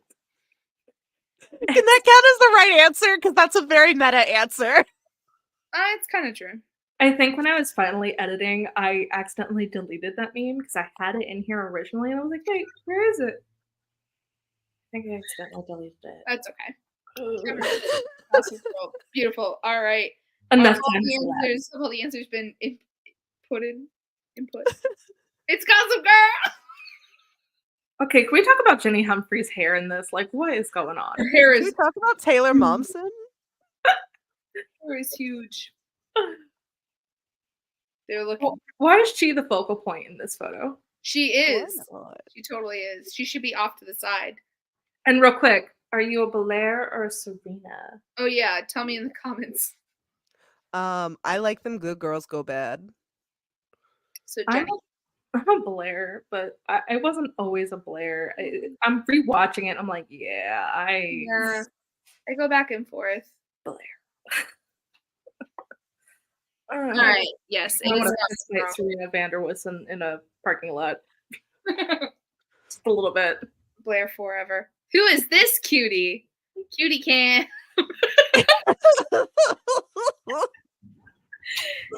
You're welcome. Don't die. Oh my God. Who is it, guys? Tell us who it is. Do you know who this is? I love you. I love that this was the photo you gave me. Oh my fucking God. Nothing. I know that's the photo I gave you. I was like, okay. This is a great I love picture. this. No one knows who he is. We're all having collective amnesia. It's fine. I had a moment where I was like, wait, this isn't Teen Wolf. Like Katie Ward. Like, wait, this isn't Teen Wolf. I was worried this one was going to be hard. Oh my God. I'm All right. Time's I up. was like, It's Maddie McKibben from Awkward. oh, that makes sense. He was That in the makes sense. monster spin-off. No, apparently no one fucking watched this show except for me. It's fine. We all have our favorites. It's okay. Who's M? Who's I M? knew it. Is I M joined Molly? too late. Who is that? Is that my dad? Or is Is that M Matt? Molly? No, I was Oh, like, it's your dad Molly. has his name. Maddie McKibben. That's Alex just texted me. Maddie McKibben. Oh, that was Maeve. Oh, That was my younger sibling. Gotcha. All right. Which show did Shailene Woodley get her start in? Shailene Woodley got her start in which show? You should watch it, Ophelia, because it's fucking awesome. I grew up with this airing on the television, and for some reason, it never connected that it was her. Because I had seen her originally, like, first as like a collective consciousness thing in like The Fault in Our Stars. Stars. When she chopped her hair, and I was like, "That's my impression of Shailene." And so I went and I saw like all these photos, and I was like, "Oh yeah, that is her." You guys all got this. Degrassi? That is a fair. Lucky for you, Chanel, there will be some Degrassi questions in this fucking trivia. The OC, you get out of here. Oh my goodness. All right. It's not. Oh, that's right. You can't see it. Okay, go ahead, Kens.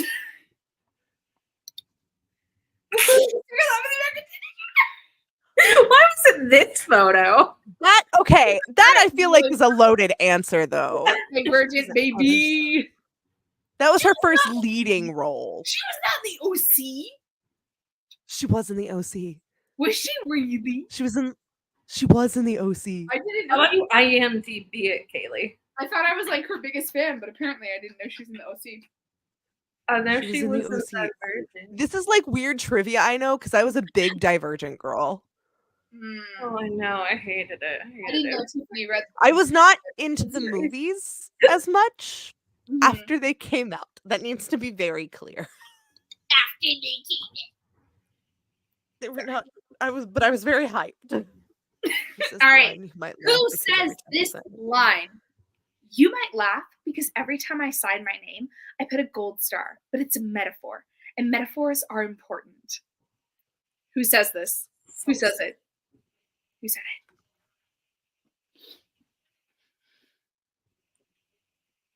Damn!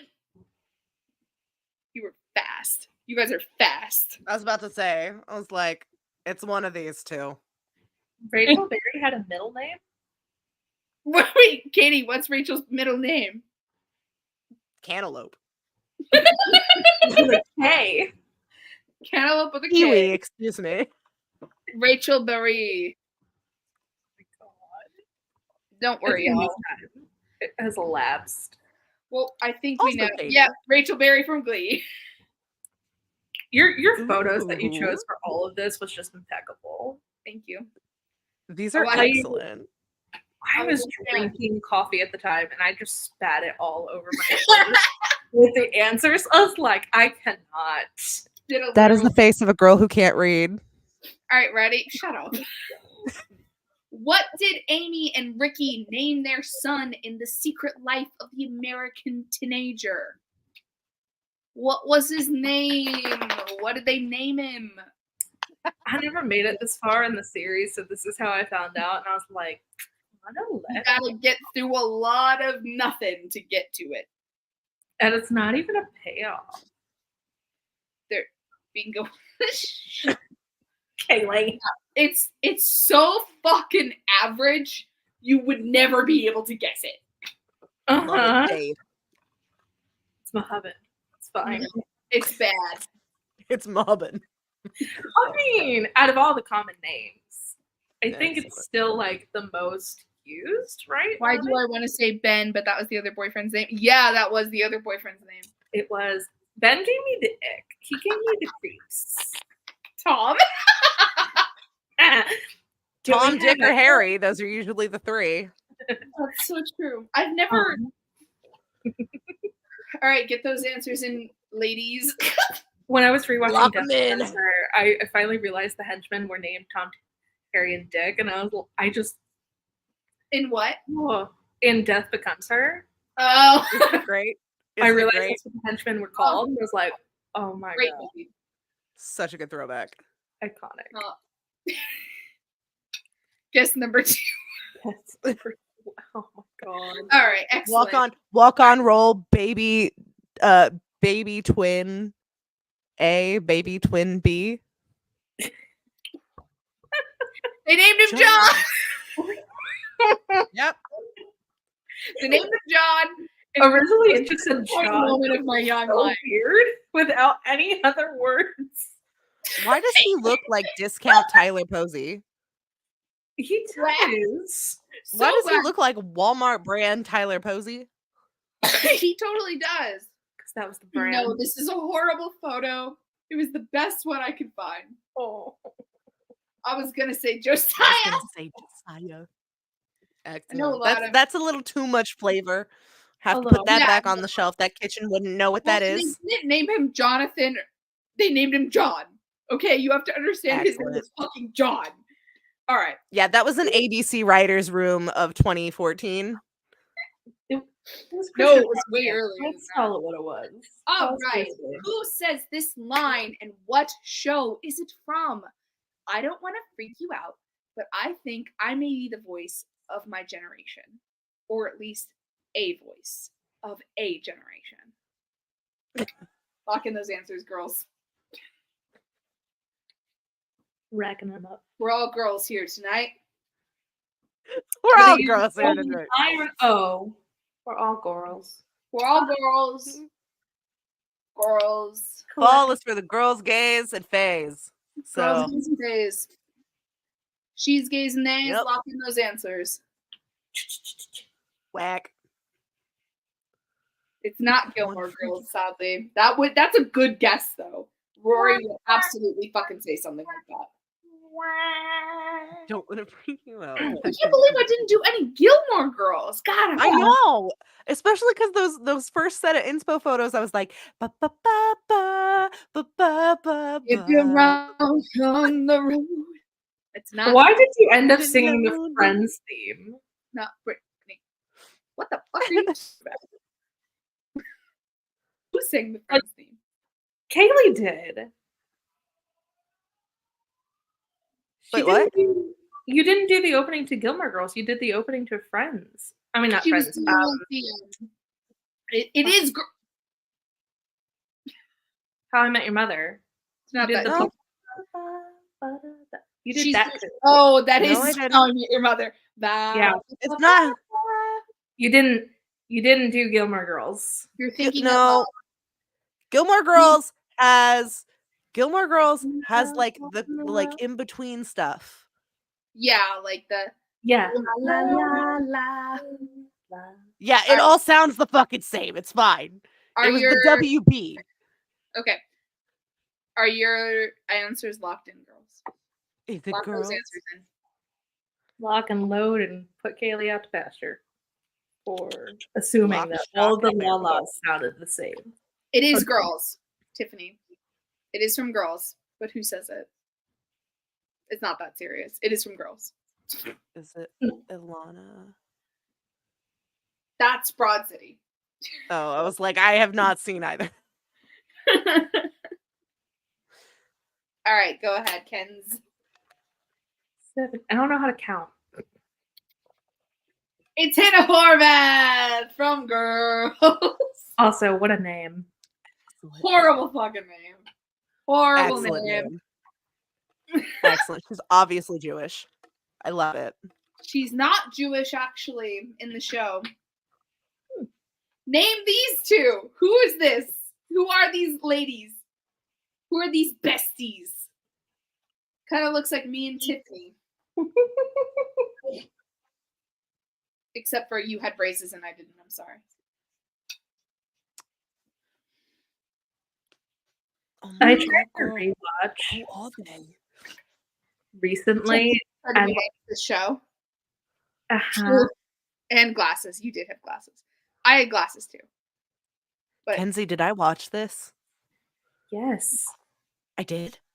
Yes. I was there from. Oh, I did watch That's this. Degrassi. I did watch This was this. Degrassi. I don't remember any of the women in Degrassi. I remember all of the men. Count your blessings, because I tried to rewatch it recently and I was like, I have never wanted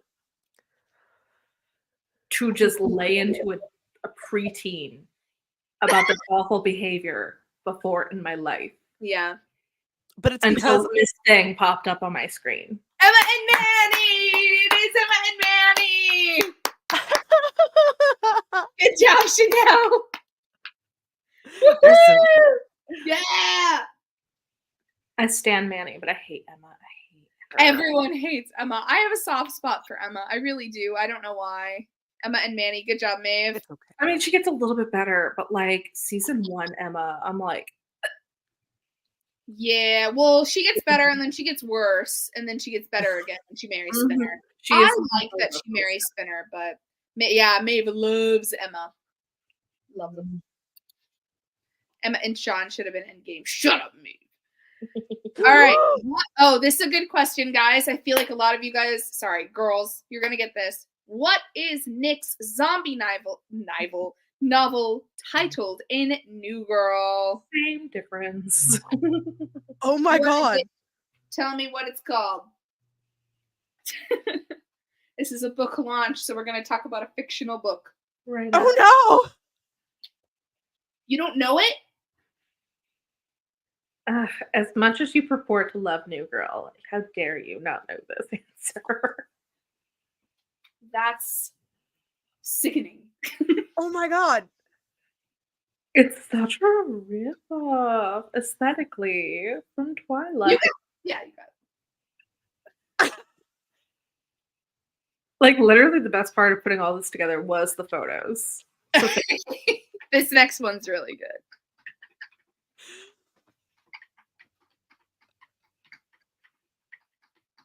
I'm so mad because now I'm about to do like another New Girl freaking rewatch because I love New Girl. Please excuse me for just a moment as I go piss, girl. Go piss, girl. XOXO. XOXO, go piss, girl. My ideal man is Nick Miller. Yeah. Thank goodness none of your ideal men stem from Gossip Girl. You would have so many problems. No. Mm-hmm. The only one that we can make an exception for, though, if that was the criteria, is just Mr. Humphrey, their dad. I mean, I like that they have money, but no. Like, he's the only decent character, I think. Don't tell me I'm wrong because I'm like in season 2. And I would not live with that heartbreak if he turns out to also be awful. My favorite thing about New Girl is the okay, first of all, I think New Girl was done a disservice by being named New Girl. That show is the best display of male friendship I have ever it's the most accurate display of male friendship I have ever seen in my entire life. And healthy depiction, too. I'm back. Also, because you can't really see it behind me, I did spend a lot of time making this incredibly sophisticated. Look at that beautiful banner! Crafted banner with glitter and construction paper and yarn. It's beautiful! Thank you. Oh my god. You know what? Jessica Day would be so proud. Oh, what a compliment. What a compliment. All right, go ahead. All right. Z is for zombie. I love this. I was like, it's this, right? But then I started second guessing myself. The men of Rhythm City said, whatever, senior sucks. Poor Schmidt. Oh my god, he had to put up with so much. Does Twilight have a word search in the middle? All right. Finish this lyric. What? I'm not going to sing it because that'll give it away. Whatever it takes. Finish this lyric, whatever it takes. Go ahead, girls. I know where it's from, clearly, but somehow Pokemon popped into my head. I don't know why I can't spell correctly, but yeah. It's not past tense. He's singing. Alex is singing. That's actually not right, Dave. That's not the right words.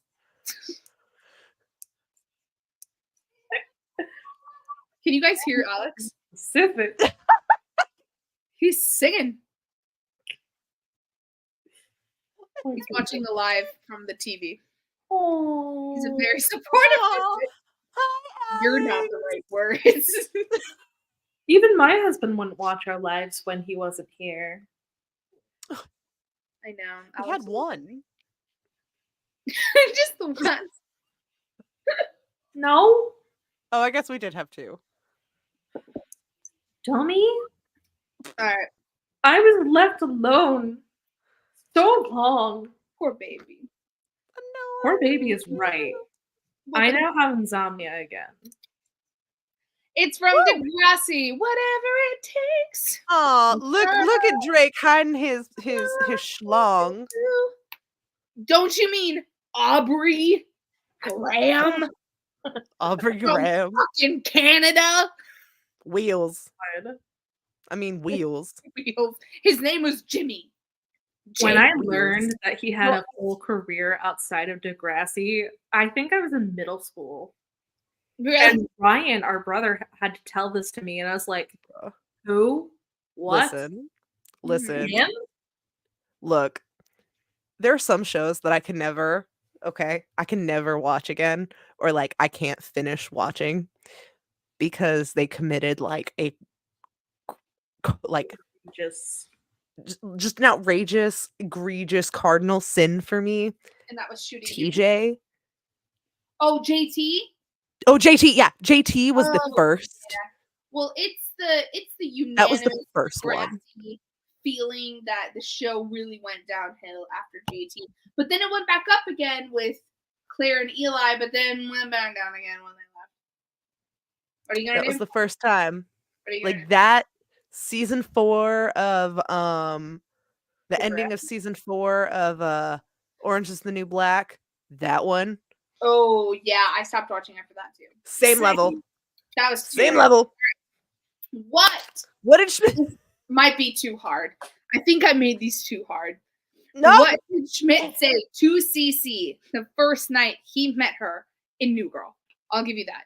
This is from New Girl. Wait. What did Schmidt say the first Did he night? say it? Oh, to her. To her. What did Schmidt say to Cece the first night he met her? All right, lock in those answers, ladies. I don't like the word ladies. It feels more gendered than the word girls. It really does. You could say buckaroo. Oh, that's true, but that's trademarked. Every time I hear It's trademarked. ladies, I It is actually taken, do but- Will Arnett saying it. Ladies. These are my ladies. Oh, I always hear it as Dimitri Martin. Dimitri Martin. That's- My dad's calling that's you guys. staple of our Wanna time. talk to him? Hi. Call Michael. Michael, how's it going? You're live on the show. I'm still on live with the girls. Are you? I've been coming in and out, seeing you talk. Okay, I'll let you go. Okay, love you. Bye. Anyway. Oh, All right. we didn't want to make him like. That's our photograph. dad now. That's not just your dad. That's all of our dad. Do we still need time for this one? I don't think so. No. That's right. That's exactly right. Because he puts it in the douchebag jar. I'm gonna gonna marry. marry No, I you. think he says, "Girl, I'm gonna marry you," but same thing. I think he said something after it that required it. Girl, I'm gonna marry you. And then puts it in the douchebag jar. Please appreciate the wings. I was scrolling for so long. That's cute. I think this whole thing is really cute. If you ever want to know the energy that Fizzy truly gives, it's their child. It's their daughter. Yes. That is what I live with. I was thinking that the other day. Ruth Bader, Parikh Schmidt. Parikh Schmidt. That is my child. What is the name of these are so hard. What is the name of Tamara's crush in Awkward? Maeve, it's your time to shine. Yeah, Maeve. You're Let's go. Get this one, okay? It's giving. We all know that one person at the wedding who's going to fight for the bouquet. That's what it's giving. It is. It's so It is, and I'm hard. here for it. I was like, I shouldn't have been in charge of this. No, It you should absolutely should have. Media. It's fine. Thank you. We're all having a laugh. We're all having a good time. Yeah, you're right. I had an especially good time putting this together because of the photo. Oh, man. And I'll be the first one to tell you, there is no like right or wrong way to have a book release. There's just to have like a way that is like fun and genuine for you. And I will tell you right now, these are the vibes. I'm having a blast, honestly. Having a That's good all that matters. Well, okay, technically that is true, but not her crush. That she did date. Is it John? Would that be funny? It's something totally stupid. That would be awesome if it was Nathan, but unfortunately, Ophelia, it's not Nathan. John, Jacob. I'm sorry. Does your name badge say Fluffernutter enthusiast instead of author of Girls of the Wild? I'm gonna blow a gasket on you. This is why Kaylee should be a publicist, because like she wants you to take yourself seriously, but it's really hard. Meanwhile, I'm over here and I'm like, you could have shown up in all black with a hat and a corn cob pipe or whatever, and I'd be like, so we're gonna let me snick. Nobody's gonna believe in you like I'll believe in you. I am That the is human true. dog. I truly I'm do the golden believe. retriever.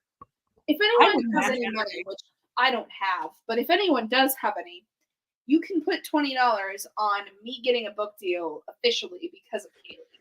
I don't know when, I don't know where, but that's probably what's going to happen.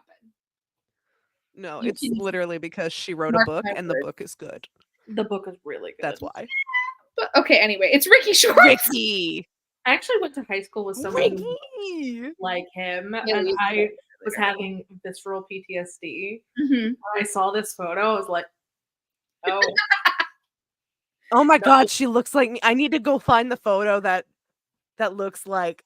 Please do. I need to go find the photo. It's Ricky Oh, God. Schwartz, Maeve. I know that. Yeah, you're kicking yourself now, aren't you? You're like, man, I knew. I just picture her having a whole Schmidt moment right now. Yes, that's probably true. She's like, no. True or false? Hannah and Adam end up together in Girls. At the end of Girls, do Hannah and Adam end up together? Is it true or is it false? Do they or do they not? I don't know. Let me know, girls. Let me know, campers, buckaroos. I really think about Firefly Cabin way too much. That's really good. I'm glad to hear that. Maybe one of these days I will let Hold on, you. I'm typing a dissertation.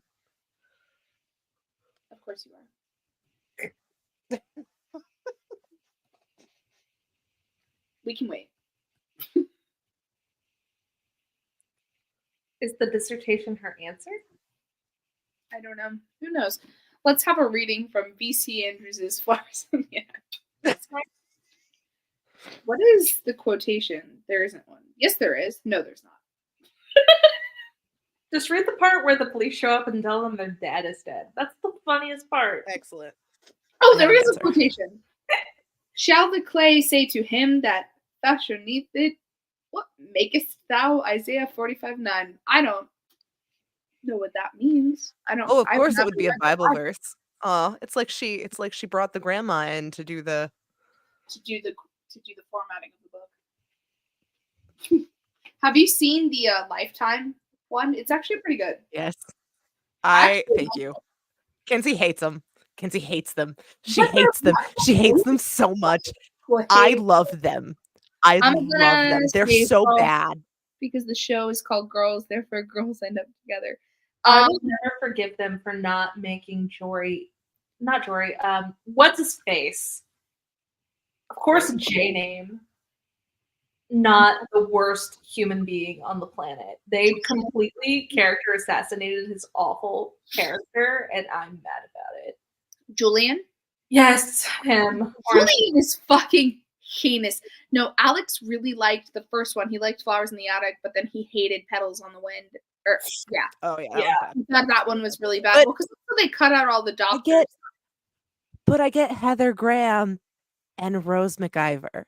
And do you know what that She's does for really the queer good, in me? too. They're really hot. They're like they could literally just read cereal boxes for dialogue in that movie, and Yeah. I'd be like, so Holy shit.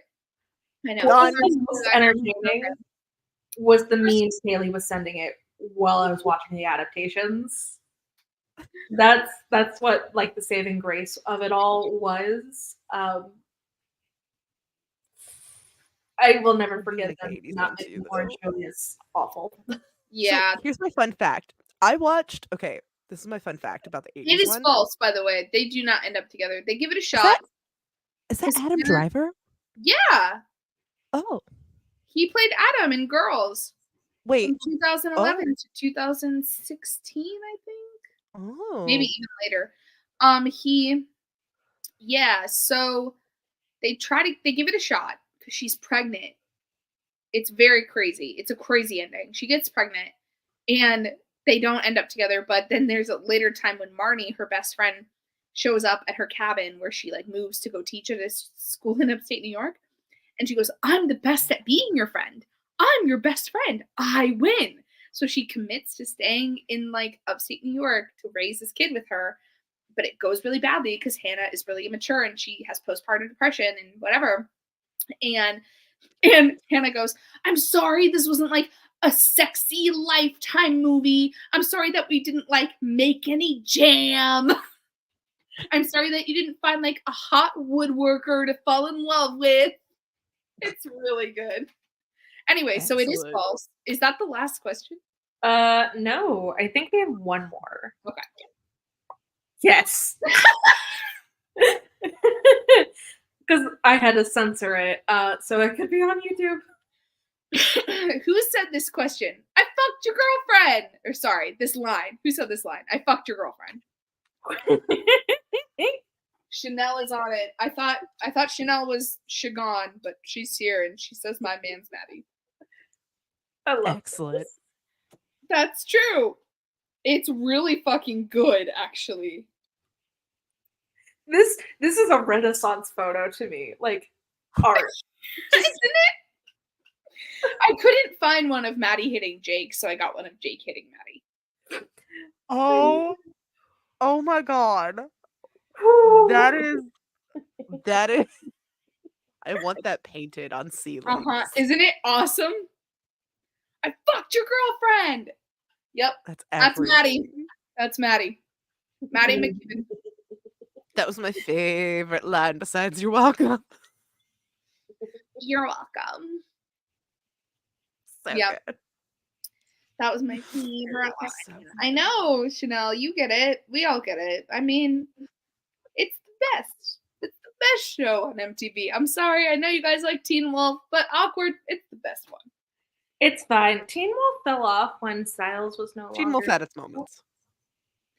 You guys had like a profound sibling moment, like last year when we watched Teen Wolf, the original Teen Wolf. Mm-hmm. But at the same time, you guys both went, "Is that Styles?" Uh-huh. And how we want his my God. entire wardrobe. Oh, that's true, Maeve. Scream the TV show. Have you guys ever seen it? They recently took it off fucking Netflix. It was awesome. It was awesome. It's because it's about to be spooky season, so they're taking away all the good spooky shit, so you have to stream it places. Yeah. They took it off like in the spring. Ew. Like, yeah. Okay, sorry. Maeve was right. No, I've never seen Scream the TV show. It's awesome. Scream the show's fun. Scream the show is fun. I'm a big Bex Taylor Klaus fan. I'm a big Bex fan. Maeve is a big Bex fan too. Yeah, big Bex fan. So I didn't see the final season of it, but I watched. No one. You don't need to. It's like it's like a different cast. It's like Misfits, except for the third random season. Yeah, exactly. The random third season, unnecessary. Everything else, though, mwah. It was good. Oh, it was good. Something I didn't think I'd like as a series, so true. but actually, and it's really, really good, is the Chucky series. That's what I heard. It works. Devon Sawa. The fact that the Chucky series brought back Devon Sawa and dilfified him, thank the Lord. Oh. Devon, what? I'm just gonna look up the check. Oh, you're welcome. Oh, Frankie. Let me go get her. Hold on. Yes, Frankie. We love Frankie. This is the most gourmet photo I've ever seen of a Fluffernutter in my entire life. That is a very gourmet Fluffernutter photo. Somebody panini pressed a Fluffernutter. It's like, I hope they will appreciate it. Someone like crinkle cut it. They did like a 3-strip. I was like, oh. Okay. Culinary masterpiece, Fluffernutter. Culinary. I love that Maggie has it like emblazoned in her mind our bonding of styles. Is that Styles? I still want all of the shirts. I want you to know Xena is scratching her face, and since she only has her bottom fangs, they like jutted out of her jaw, and that's all I could see while she was scratching her neck. Oh, Frankie. Best girl. Obligatory cameo. We love you, Frankie.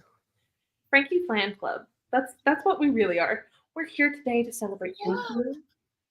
Alex was watching it downstairs, And as I was walking down the stairs, I heard him go, "That's a picture of you." Oh, Frankie, you're famous. And forever. So, Thanks, we guys. want to thank you all for coming out. You can find Maggie's books on Amazon. You can get them in physical format. They are absolutely fabulous. They look great on shelves. They help support our independent author who we adore. When you buy the physical copies, we have Girls from the Wild just came out Saturday. We have Treehouse Trash Can Bug Bite if you need more. We also have them available on Kindle and Kindle Unlimited, correct? Yes, Kindle Unlimited. So if you have a Kindle Unlimited subscription, you can read them for free. Or you could just get if you want to read it but you don't have any money, you could just get a Kindle Unlimited free trial. I just recently got one, and you can access everything you want. And then you can go read it for free, and then you can just get rid of your subscription because it's Amazon. So who cares? Yeah, And if you read it, review it. I will read your review, and I will review Yes. Review you. Yeah, Yes, and remember, reviewer. Yes. Yes, and remember, if you read either of these books, please review and tag the lovely Maggie in your review and share, and you can tag the Crypt as well. We would love to boost and share and really just help get our amazing talented girl out there, because we're very proud of what she's done and the work she has created with both of her fabulous novels, and we want to make sure they find their people. So thank you all for coming out tonight. Maggie, thank you for being our guest and letting us do this for you. Can I say something? Yes. I would just like to thank Kenzie and Kaylee and the double feature Creature Crypt. You guys are really lovely people, obviously, but also just creating a community that's really accessible to everyone. And I don't know how other people feel, but I know for me, I don't feel like it's exclusive or like it's difficult to talk to you guys or like you guys are trying to keep people out or anything like that. I feel like you're working really hard to make a great community that is very, very welcoming. And obviously, Kaylee's been doing a lot of work to make sure people read my books. So that's also very kind because you don't have to do that, but she does because she just really believes in horror fiction. And I think you're doing a lot of work to make people see it. And I just think you're great. And I love you. And I'm excited to see what happens next. Let's get more people on here. Next month, we're reading Here Lies a Vengeful Bitch. They're also having tomorrow a reading sprint for The Ring, in case anyone wants to read Ring. And then we're going to talk about Look at Maggie! Oh my God, Maggie's doing our job for us! But Here Lies a Vengeful Bitch, it's 9 hours it's a 9-hour audiobook, so it's not that long. It's real fun. It's like Undead Girl Gang. So yeah, come join the Crypt. They're really welcoming, and you don't even have to talk. You can just hang out, put it on in the background, talk about stuff, work on your literary understandings.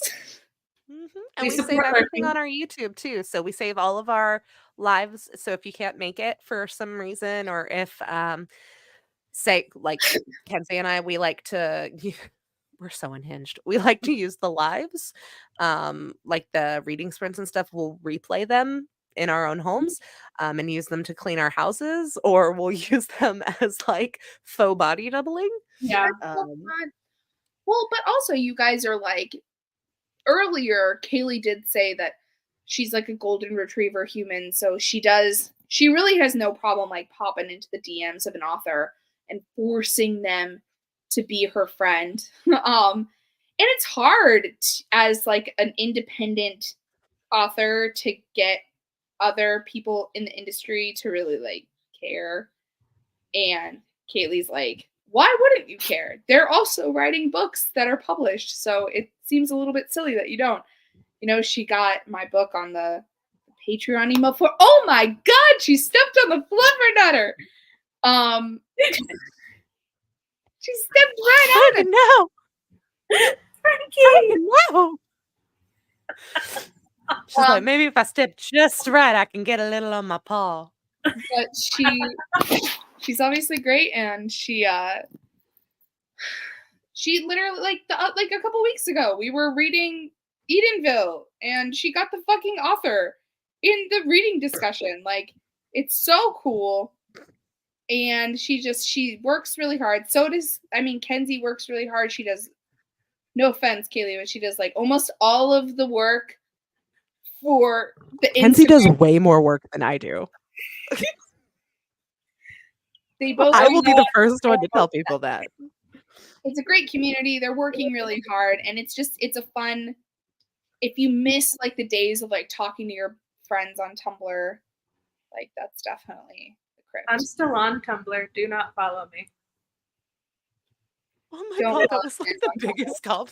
If you missed the days of Tumblr before the 2012 election. Oh my God. I'm gonna cry. I'm gonna trip over my shoelaces, Mr. President. Oh my God. That's how I feel. So thank you very much. If you have the means, go ahead and purchase Girls from the Wild. If you don't, you could just let me know, and I would just send you an ebook for free. It doesn't cost me anything.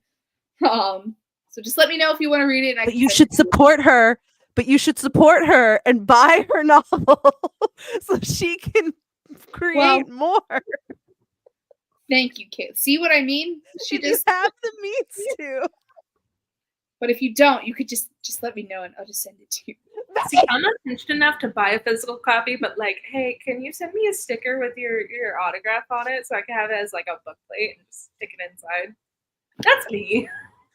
You know what? There we go. There we go. We could do that. They could purchase the book, and then we could talk to Molly and see if we can do some book plates. Yes. Oh, and I don't know who won the trivia, but whoever it was, I'll send you a signed book. I say we. Do we want to take the time to figure it out before the ADHD overcomes? I think it was Maeve or Tiffany. Let's see. I have no idea. You go ahead. You go, Kaylee. I'm going to look real quick. I should have been tracking and keeping count. It was all like good fun. So I was like, oh crap. We have the Secret Garden answer made me laugh. The Secret Garden. We have. I have a Kindle e-reader, and I hate the strap that it comes with for like the clicker that I bought for it. Mm-hmm. So I made my own strap with like elastic and beads, and it says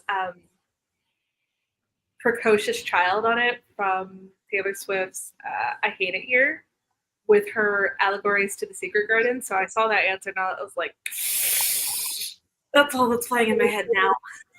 That's funny. Oh yeah, it's definitely looking like it's Tiffany. Tiffany, because like a bunch of us answered sporadically, but Tiffany got like the most points. Tiffany got like just about everything consistently.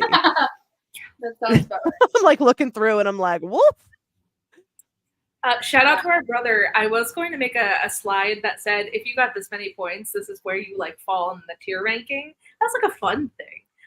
But he needed to call and de-stress today, and I completely forgot. Yeah, my brother doesn't know how to set up an iPhone, so it was the most stressful.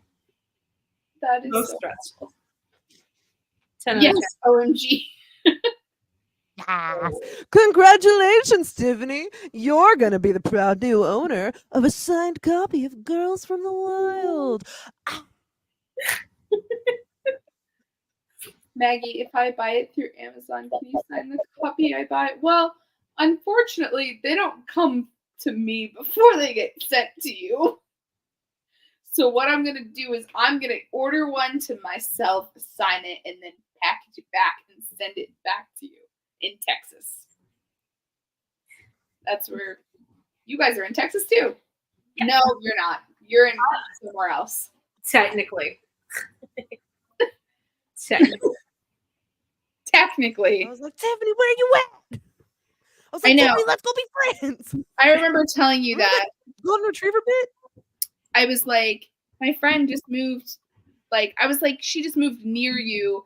And then I was like, you said, where does she live? And I told you, and then you were like, oh, that's really far from here. And I was like, damn, Texas is so big. You live in Houston? I live over towards Galveston. I'm just doxing myself on the internet. It doesn't matter. I know. I live like 40 minutes. So she doxed herself too. It's cool. I live like 40 minutes from Galveston. 40-ish minutes, like it's like 30. It's like a 30-minute drive from Galveston. Like it's like a 30-minute. Area. Yeah. It's like if you know where the Heartbreaker sign is, like if you're driving to like Galveston and you're like, oh, there's the titty bar. Yep, I live over by there. Titty bar. Because it's like it's really funny because like you're going to Galveston and there's like a Heartbreaker sign, but then the next sign after it is like Jesus saves. Yeah. Jesus saves. Yeah. It's everything. Because it's so good. The establishment of Galveston did not want anything like that. And so how the land is parceled out, this man found No. It's not that one. It's not that one. This is Heartbreakers over in like Dickinson. Not like the Galveston, like not when you like over by the Causeway, not over there. I'm sorry, this is just my favorite trivia about Galveston. That's so weird. She knows a lot. I do. I'm haunted by this. You got that trivia from me.